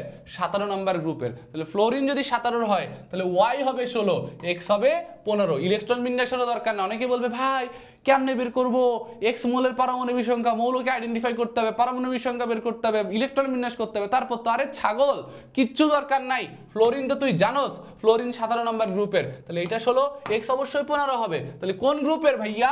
15 নম্বর গ্রুপের, বুঝছো? এরপরে দেখো পর্যায় সারণী কোন গ্রুপে সর্বাধিক হলো, একটু আগেই বলছি কোন গ্রুপে? 3 নাম্বার গ্রুপে, 32টা মৌল ছিল। আচ্ছা, এক্স ওয়াই জেড মৌলগুলোর ক্ষেত্রে লক্ষ্য করো, এক্স ওয়াই জেড মৌলগুলোর ক্ষেত্রে শুধুমাত্র এক্স একটু অধাতু। তুমি এইগুলা বের না করেও বলতে পারো, কিভাবে বের করতে পারো বলতে পারো, দেখো তো এরা যেই মৌলগুলো আছে, ফ্লোরিন, তার আগে তোমার ওয়াই আছে, ওয়াই মানে তাহলে এটা অবশ্যই অক্সিজেন হবে। তার আগে তোমার কি আছে? অক্সিজেন যদি হয় এটা তোমার কি হবে? তাহলে বলো এটা কি হবে? অক্সিজেন আগে কে থাকে? নাইট্রোজেন। তাহলে প্রত্যেকে এই যে পি ব্লক যে মৌলগুলো আছে এটা সবাই পি ব্লক মৌল।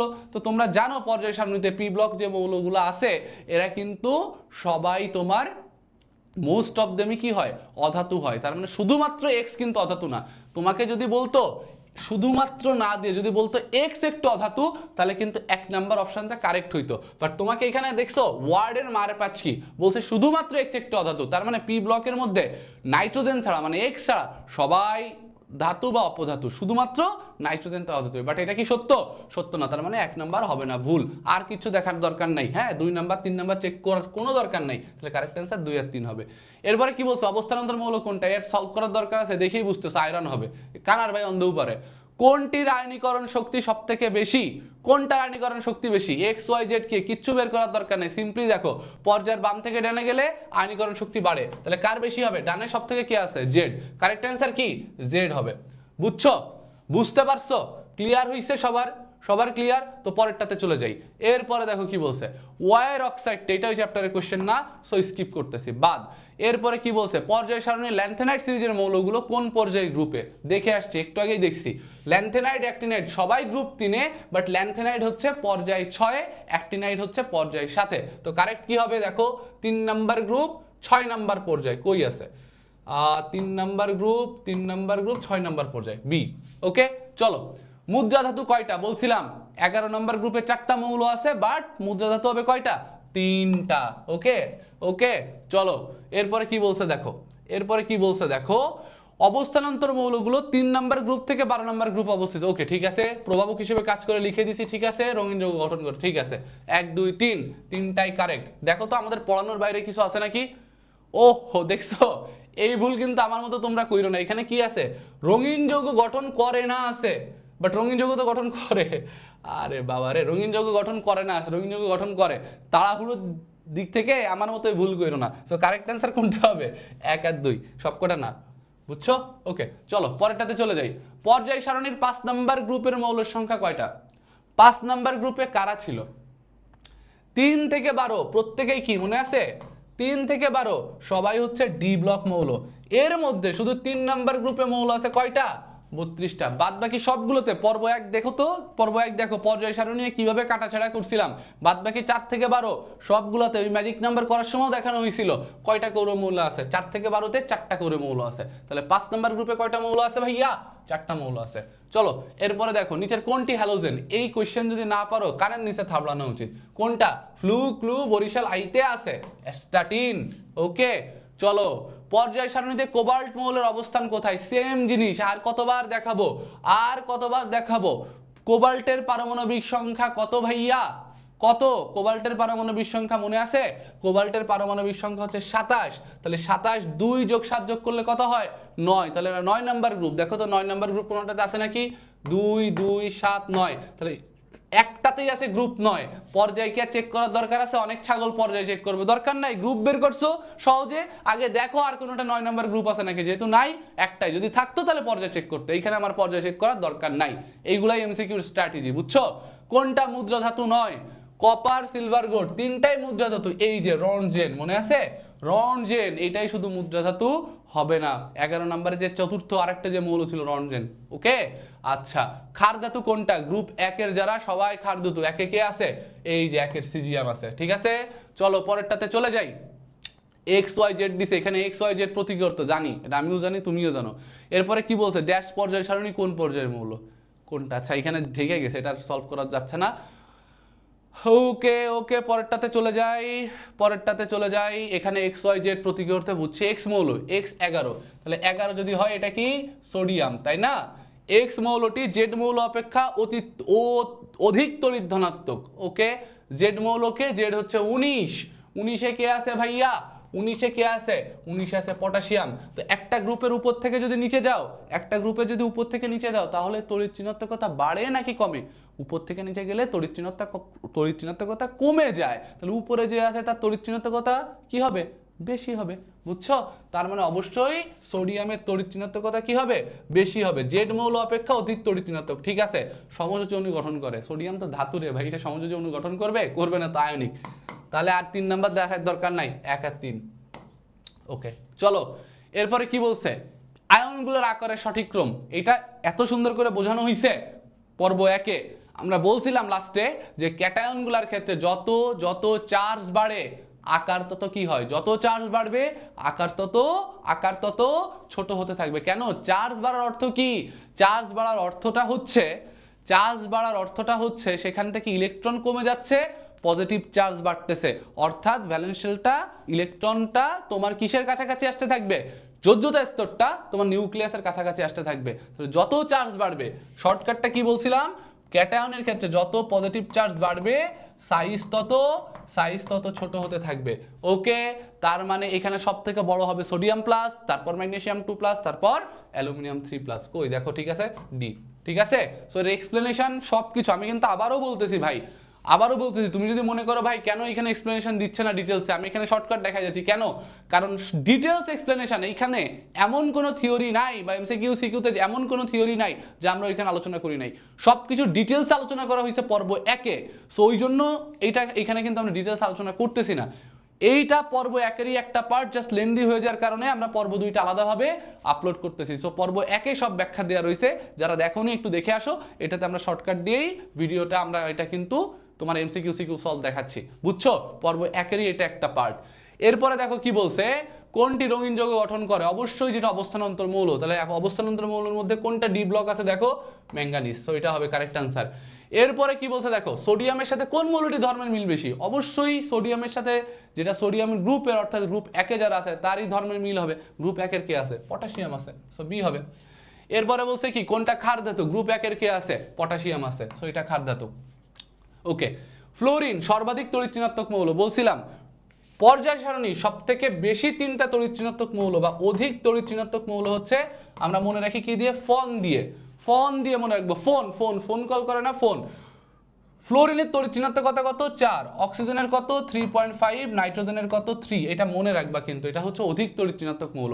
তো এর মধ্যে সব থেকে পর্যায় সারণীর সব থেকে তড়িৎ ঋণাত্মক মৌলকে ফ্লোরিন, ঠিক আছে। ধাতুর সাথে যুক্ত হয়ে লবণ উৎপন্ন করে, হ্যাঁ করে সোডিয়াম প্লাস ফ্লোরিন মিলিত হয়ে কি তৈরি করে ভাইয়া? 2 অণু সোডিয়াম ফ্লোরাইড, লবণ, ওই যে হ্যালাইড ফর্ম করে, ঠিক আছে না?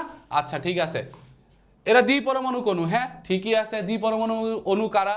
তোমার গ্রুপ 17-এর যারা আছে, তারপর নাইট্রোজেন, অক্সিজেন, ঠিক আছে, নাইট্রোজেন, অক্সিজেন, এরা প্রত্যেকে কি?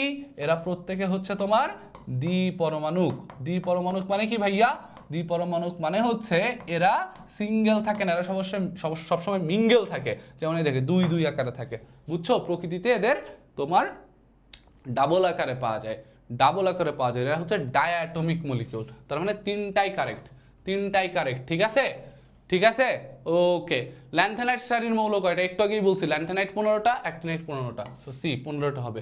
এরপরে দেখো কি বলছে, ল্যাভোইসিয়াস, সেম কোশ্চেন দেখছো বারবার রিপিট হচ্ছে, 33টা মৌল। এরপরে কি বলছে দেখো, কোনটির জারণ সম্ভব, কোনটির জারণ সম্ভব। দেখো জিঙ্ক জারণ মানে কি, জারণ মানে হচ্ছে তোমার যে বিক্রিয়াতে ইলেকট্রন ত্যাগ করা হয় সেটাই তো জারণ। সো জিঙ্ক 2+ অলরেডি আছে, আর একটা ত্যাগ করে কি জিঙ্ক 3+ হয়? হয় না। কপার 2+, এটা ত্যাগ করে 3+ হবে? স্টেবল না, হবে না। ক্যালসিয়াম 2+ হবে? হবে না। এরা তো প্রত্যেকে কি অবস্থাতে আছে, তোমার স্টেবল আছে, অক্টেট ফিল আপ আছে। ক্যালসিয়াম 2 8 8 8, ঠিক আছে, 2 8 8, তাই তো, ক্যালসিয়ামের 2 8 8 অর্থাৎ আর্গনের মতো আছে। এখন দেখো আয়রন Fe2+, Fe2+ কিন্তু একটা ইলেকট্রন ত্যাগ করে Fe3+ হইতে পারে।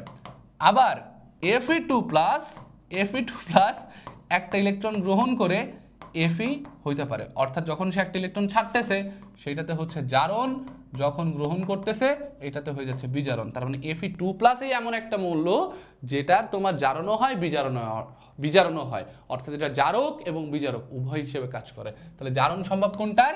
Fe2+, বুঝছো? ওকে। সুপার অক্সাইডে অক্সিজেনের জারণ মান কত? খুবই ইম্পর্টেন্ট।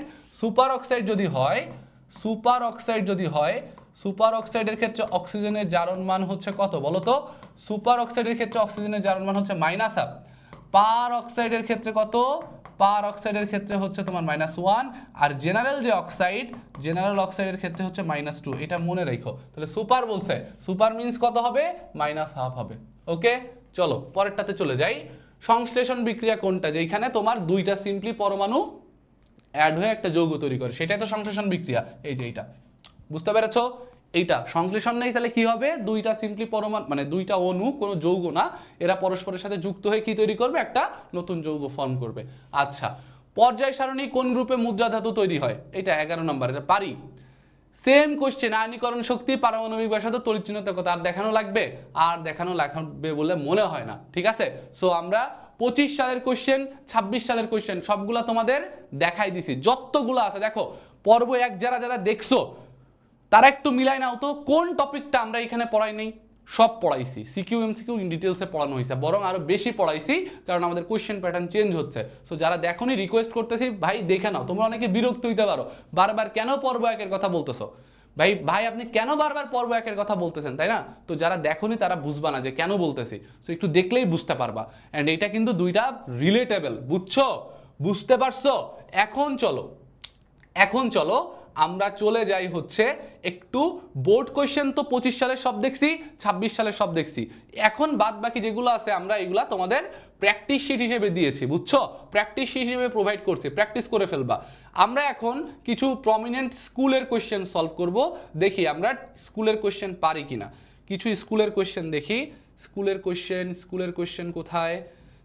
কোয়েশ্চেন কোথায়? দাঁড়াও, আছে এখানে। স্কুলের কোয়েশ্চেনও আছে, স্কুলের কোয়েশ্চেনও নিয়ে আসছি। টেস্ট ম্যাচ সিরিজে কোনো কিছু বাদ যাবে না, বুঝছো? সব কিছুই সলভ করানো হবে। এখনো বোর্ডের কোয়েশ্চেন কত সলভ করবা কইরো, সব প্র্যাকটিসের জন্য। এগুলো প্র্যাকটিস যত করবা, ট্রিক্সগুলো যা শিখাইছি, থিওরি যা পড়াইছি, তত তোমাদের লাভ হবে, বুঝছো? দাঁড়াও, এখনো বোর্ড যাইতেছে,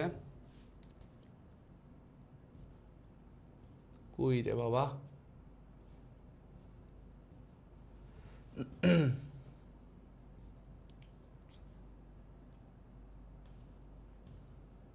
হ্যাঁ আসছে, দাঁড়াও। চলে আসছে, চলো। কি বলছে দেখো, নিকেল পর্যায় সারণী, আবার সেম কোয়েশ্চেন, দেখছো? নিকেল পর্যায় সারণীর কত নম্বর গ্রুপের মৌল? কি বলতাম আমি ভাই, আমার কি এখানে বলার কিছু আছে? বলো, কিছু বলার আছে এখানে? আমার আলটিমেটলি কোনো কিছু বলার নাই। এই কতবার দেখাবো নিকেল কত নাম্বার বলো তো? নিকেলের হচ্ছে পারমাণবিক সংখ্যা কত? পারমাণবিক সংখ্যা 28। তাহলে 2 + 8 করলে কত? 10। সেম ভাবে দেখো, আর কোনোটাতে গ্রুপ 10 আছে? নাই। সো পর্যায় চেক করার কোনো দরকার নাই, সি হবে। মোস্টলি কোন দেশের বিজ্ঞানী ছিলেন? এখানে ব্রিটিশ বলে দিছে, বাট অ্যাকচুয়ালি মানে এটা তার নাগরিকত্ব চলে আসছে। আচ্ছা, হাইড্রোজেন কোন গ্রুপের মৌলের মতো ধর্ম প্রদর্শন করে? এটা বলছিলাম পর্ব 1-এ ইন ডিটেলস বলছিলাম, বিতর্ক লিখে এটা আমি টপিকটা পড়াইছিলাম, হাইড্রোজেনেরটা এবং হিলিয়ামেরটা। তো হাইড্রোজেন গ্রুপ 1-এর মতো প্রদর্শন করে, কিভাবে? গ্রুপ 1-এর মতো ইলেকট্রন ত্যাগ করে সে হচ্ছে প্রোটন ত্যাগ করে, ক্যাটায়ন ফর্ম করে, তাই না? আবার তোমার সাঁতারের মতো 17 মতো সে কি করতেছে, 17 মতো আবার তোমার একটা প্রোটন একটা ইলেকট্রন গ্রহণ করে H মাইনাসের মতো ধর্ম প্রদর্শন করে। অর্থাৎ সে যেমন ইলেকট্রন ত্যাগ করতেছে, ইলেকট্রন ত্যাগ করা কার ধর্ম, গ্রুপ 1 এর ধর্ম। আবার একটা ইলেকট্রন গ্রহণ করতেছে, একটা ইলেকট্রন গ্রহণ করে কারা, হ্যালোজেন, অর্থাৎ ক্লোরিনের একটা ইলেকট্রন গ্রহণ করে না, নিয়ে Cl মাইনাস নিয়ে হ্যালাইড ফর্ম করে। সেম ভাবে এরা সোডিয়ামের সাথে বিক্রিয়া করে এরা ফর্ম করে হচ্ছে সোডিয়াম হাইড্রাইড ফর্ম করে। বুঝতে পেরেছো? এই জন্য এদের গ্রুপ 1 এবং 17 সাথে মিল পাওয়া যায়। কই 1 আর 17 কই, যে ডি নাম্বার। পরেরটাতে দেখো, কোন মৌলটির পারমাণবিক আকার সবচেয়ে ছোট, আকার দেখতে হবে, তার মানে দেখতে হবে কোনটা পর্যায়ের ডানে আছে বা গ্রুপের উপরে আছে। তো দেখো এইখানে আমরা যদি দেখি সোডিয়াম আর পটাশিয়াম একটু ট্রিক্স খাটাও, দেখো বুঝতে পারবা কিভাবে সলভ করতে হয়। আগেও দেখাইছি, এখনো দেখাচ্ছি। সোডিয়ামে 1 নাম্বার, পটাশিয়ামও 1 নাম্বার। ফসফরাস কত নাম্বার গ্রুপের, মনে করে দেখো, নেমোনিক, ইলেকট্রন বিন্যাস কিচ্ছু করার দরকার নাই, পর্ব 1 খুব সুন্দর নেমোনিক শিখেছিলাম। ফসফরাস কোন গ্রুপে আছে, নাফিস আছে আন্টির বাসায়, কত নাম্বার ভাইয়া, 15 নাম্বার গ্রুপের, তাই না? তাহলে এটা হচ্ছে 15তে। আর এটা হচ্ছে ক্যালসিয়াম কত নাম্বার, 2 নাম্বার। তাহলে দেখতে হবে কোনটা ডানে কারা আছে। তো ডানে কোন গ্রুপটা আছে, সব থেকে ডানের দিকে কোন গ্রুপ আছে, এর মধ্যে 15 নাম্বার গ্রুপ আছে না। তো এত কিছু চেক দরকার নেই, সোডিয়ামও হবে না, পটাশিয়াম হবে না, ক্যালসিয়াম হবে না, কারণ এটা বামে আছে। ডানে আছে ফসফরাস, তো ফসফরাস হবে। এরপরে কি বলছে, নিচের কোনটির আয়নীকরণ শক্তি কম, সেম ভাবে দেখবা বামে আছে কে, আয়নীকরণ শক্তি তার কম হবে।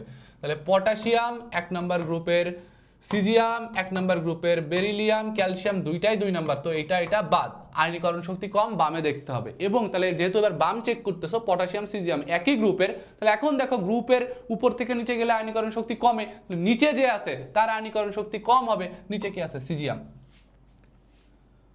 আচ্ছা, তাহলে তো এটা বুঝছি সিজিয়াম। এখানে উত্তর বেরিলিয়াম দিছে, ওকে, এটা ভুল হয়েছে, বুঝছো, এটা বেরিলিয়াম হবে না, এটা সিজিয়ামই হবে। তো পরেরটাতে চলে যাই, কোন মৌলের ইলেকট্রন শক্তি সর্বনিম্ন, সব থেকে কম কার। এখানে একটু ঝামেলা আছে। তো আমরা বলে আসছি, তো যারা বামে আছে তাদের সব থেকে ইলেকট্রন শক্তিটা কম হয়, কারণ বাম থেকে ডানে গেলে ইলেকট্রন শক্তি বাড়ে। তো একেবারে ডানের গ্রুপ কারা, গ্রুপ 18, তাহলে তাদের ইলেকট্রন শক্তি সব থেকে বেশি হওয়ার কথা। তো একেবারে ডানের গ্রুপ যেহেতু গ্রুপ 18, অর্থাৎ নিষ্ক্রিয় গ্যাসের গ্রুপ, তাদের ইলেকট্রন শক্তি সব থেকে বেশি হওয়ার কথা, বাট হয় না। কেন হয় না, নামের মধ্যে আছে, এটা নিষ্ক্রিয় গ্যাস। বলছিলাম পর্ব 1 যখন আমরা থিওরি পড়িয়েছিলাম যে নিষ্ক্রিয় গ্যাস যারা, এরা প্রত্যেকে দেখবা অষ্টক তত্ত্ব মেনে চলে, অক্টেট রুল ফিল আপ করে। অষ্টক তত্ত্ব মেনে চলা মানে কি, তারা স্থিতিশীল অবস্থায় আছে, তারা নতুন করে কোনো ইলেকট্রন গ্রহণ করে অস্থিতিশীল হতে চায় না। মানে সুখে থাকতে ভূতে লাগবে নাকি ভাই, আমরা নয় বুঝি না, সুখে থাকতে রিলেশন করি, হ্যাঁ, নিয়ে আবার মারাটারা খাই, তখন ভূতে গেলাই। বাট মৌলরা কিন্তু আমাদের থেকে বেশি ব্রেইনি, বুঝছো, তারা রিয়েলিটি বুঝে। সো যে অবস্থাতে আছে, ওকে ভাই fine, I am single, I am happy, okay tata খতম, আমার নতুন করে কোনো ইলেকট্রন দরকার নেই, আসতে চাইলে গুড বাই। সো যেহেতু তারা কোনো ইলেকট্রন গ্রহণ করতেই চায় না, যেহেতু তারা অষ্টক তত্ত্ব মেনে চলছে, তারা কারোর সাথে রিয়াকশন করতে চায় না, ইলেকট্রন গ্রহণ করতে চায় না, ইলেকট্রনের প্রতি অ্যাট্রাকশন নাই, তাহলে তাদের ইলেকট্রন আসক্তিটা একেবারে কম হয়, নাই বললেই চলে, 0, বুঝছো। সো নিষ্ক্রিয় গ্যাসের ইলেকট্রন শক্তিটা সর্বনিম্ন। এরপরে কি বলছে, কোনটির তড়িৎ ঋণাত্মকতা সব থেকে কম, কোনটির তড়িৎ ঋণাত্মকতা সব থেকে কম। দেখো সেম একই টাইপের কোশ্চেন, একইভাবে সলভ করবো, আর করাচ্ছে না, একই জিনিস আসতেছে, বামে আছে সোডিয়াম। সেইটা মানবদেহে কত ধরনের মৌল আছে, 26 ধরনের মৌল, খুব ইম্পর্টেন্ট জ্ঞানমূলক কোশ্চেন। এরপরে বলেছে কোনটি এক পরমাণু গ্যাস, একটু আগেই লিখাই দিছিলাম, দেখো একটু আগেই লিখাইছি। হাইড্রোজেন এটা দ্বিপরমাণুক, নাইট্রোজেন এরাও দ্বিপরমাণুক, অক্সিজেন এরাও দ্বিপরমাণুক, হিলিয়াম নিষ্ক্রিয় গ্যাসের যারা আছে এরা কিন্তু দ্বিপরমাণুক হয় না। কেন, এই যে দ্বিপরমাণুক গ্যাস হচ্ছে, এরা প্রত্যেকে দেখো দ্বিপরমাণুক হওয়ার জন্য কি করতে হয়েছে, সমযোজী বন্ধনে যাওয়া লাগছে না। সমযোজী যাওয়া মানে কি, তারা হচ্ছে ইলেকট্রন শেয়ার করতে হয়েছে। বাট একটু আগে বললাম না, নিষ্ক্রিয় গ্যাস কি করে, তার ইলেকট্রন দান গ্রহণ, তারা শেয়ার কোনো কিছু করবে না, কারণ তারা সুখে আছে।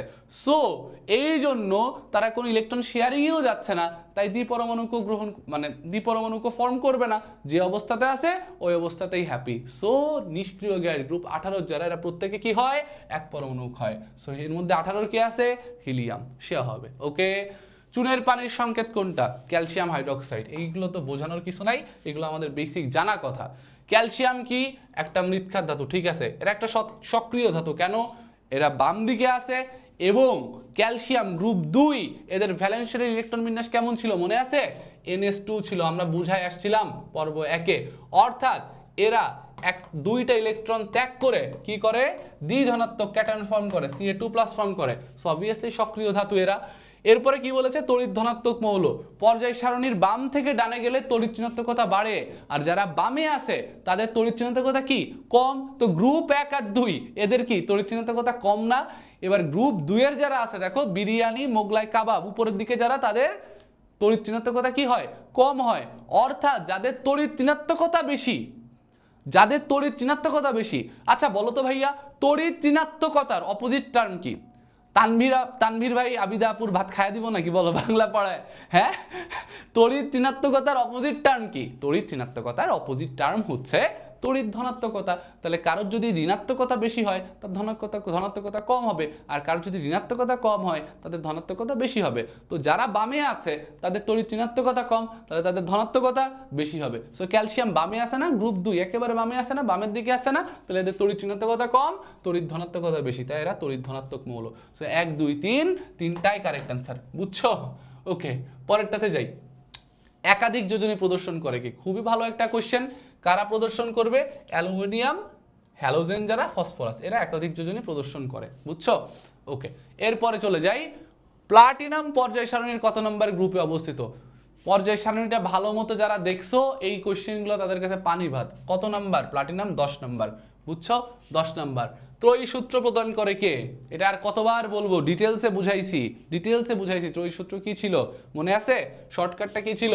যে M2, আচ্ছা দেখাই দিচ্ছি। মনে করো তিনটা মৌল ছিল, A, একটা B, একটা C। এর পারমাণবিক ভর মনে করো M1, বিটা M2, সিটা ছিল হচ্ছে M3। তো এখানে বলা ছিল যদি পারমাণবিক ভরের ছোট থেকে বড় অনুসারে সাজাও, তাহলে দ্বিতীয় মৌলের যে পারমাণবিক ভর সেটা হবে প্রথম আর তৃতীয় মৌলের পারমাণবিক ভরের যোগফলের সমান, যোগফলের অর্ধেকের সমান বা তার কাছাকাছি। কি বললাম? যদি তিনটা করে মৌল নাও, মৌল নেওয়ার পরে তাদের পারমাণবিক ভরের ছোট থেকে বড় অনুসারে সাজাও, তাহলে দ্বিতীয় মৌলের পারমাণবিক ভর হবে প্রথম আর তৃতীয় মৌলের পারমাণবিক যোগফলের অর্ধেকের সমান বা তার কাছাকাছি। অর্থাৎ M2টা হবে হচ্ছে M1 plus M3 divided by 2। হ্যাঁ, পর্ব 1-এর বেসিক। এটা কে দিছিলেন? বিজ্ঞানী ডোবেরাইনের ত্রয়ী সূত্র ছিল। ওকে, ডান। আমাদের কি স্লাইড শেষ? আচ্ছা, অবশেষে স্লাইড শেষ, ঠিক আছে।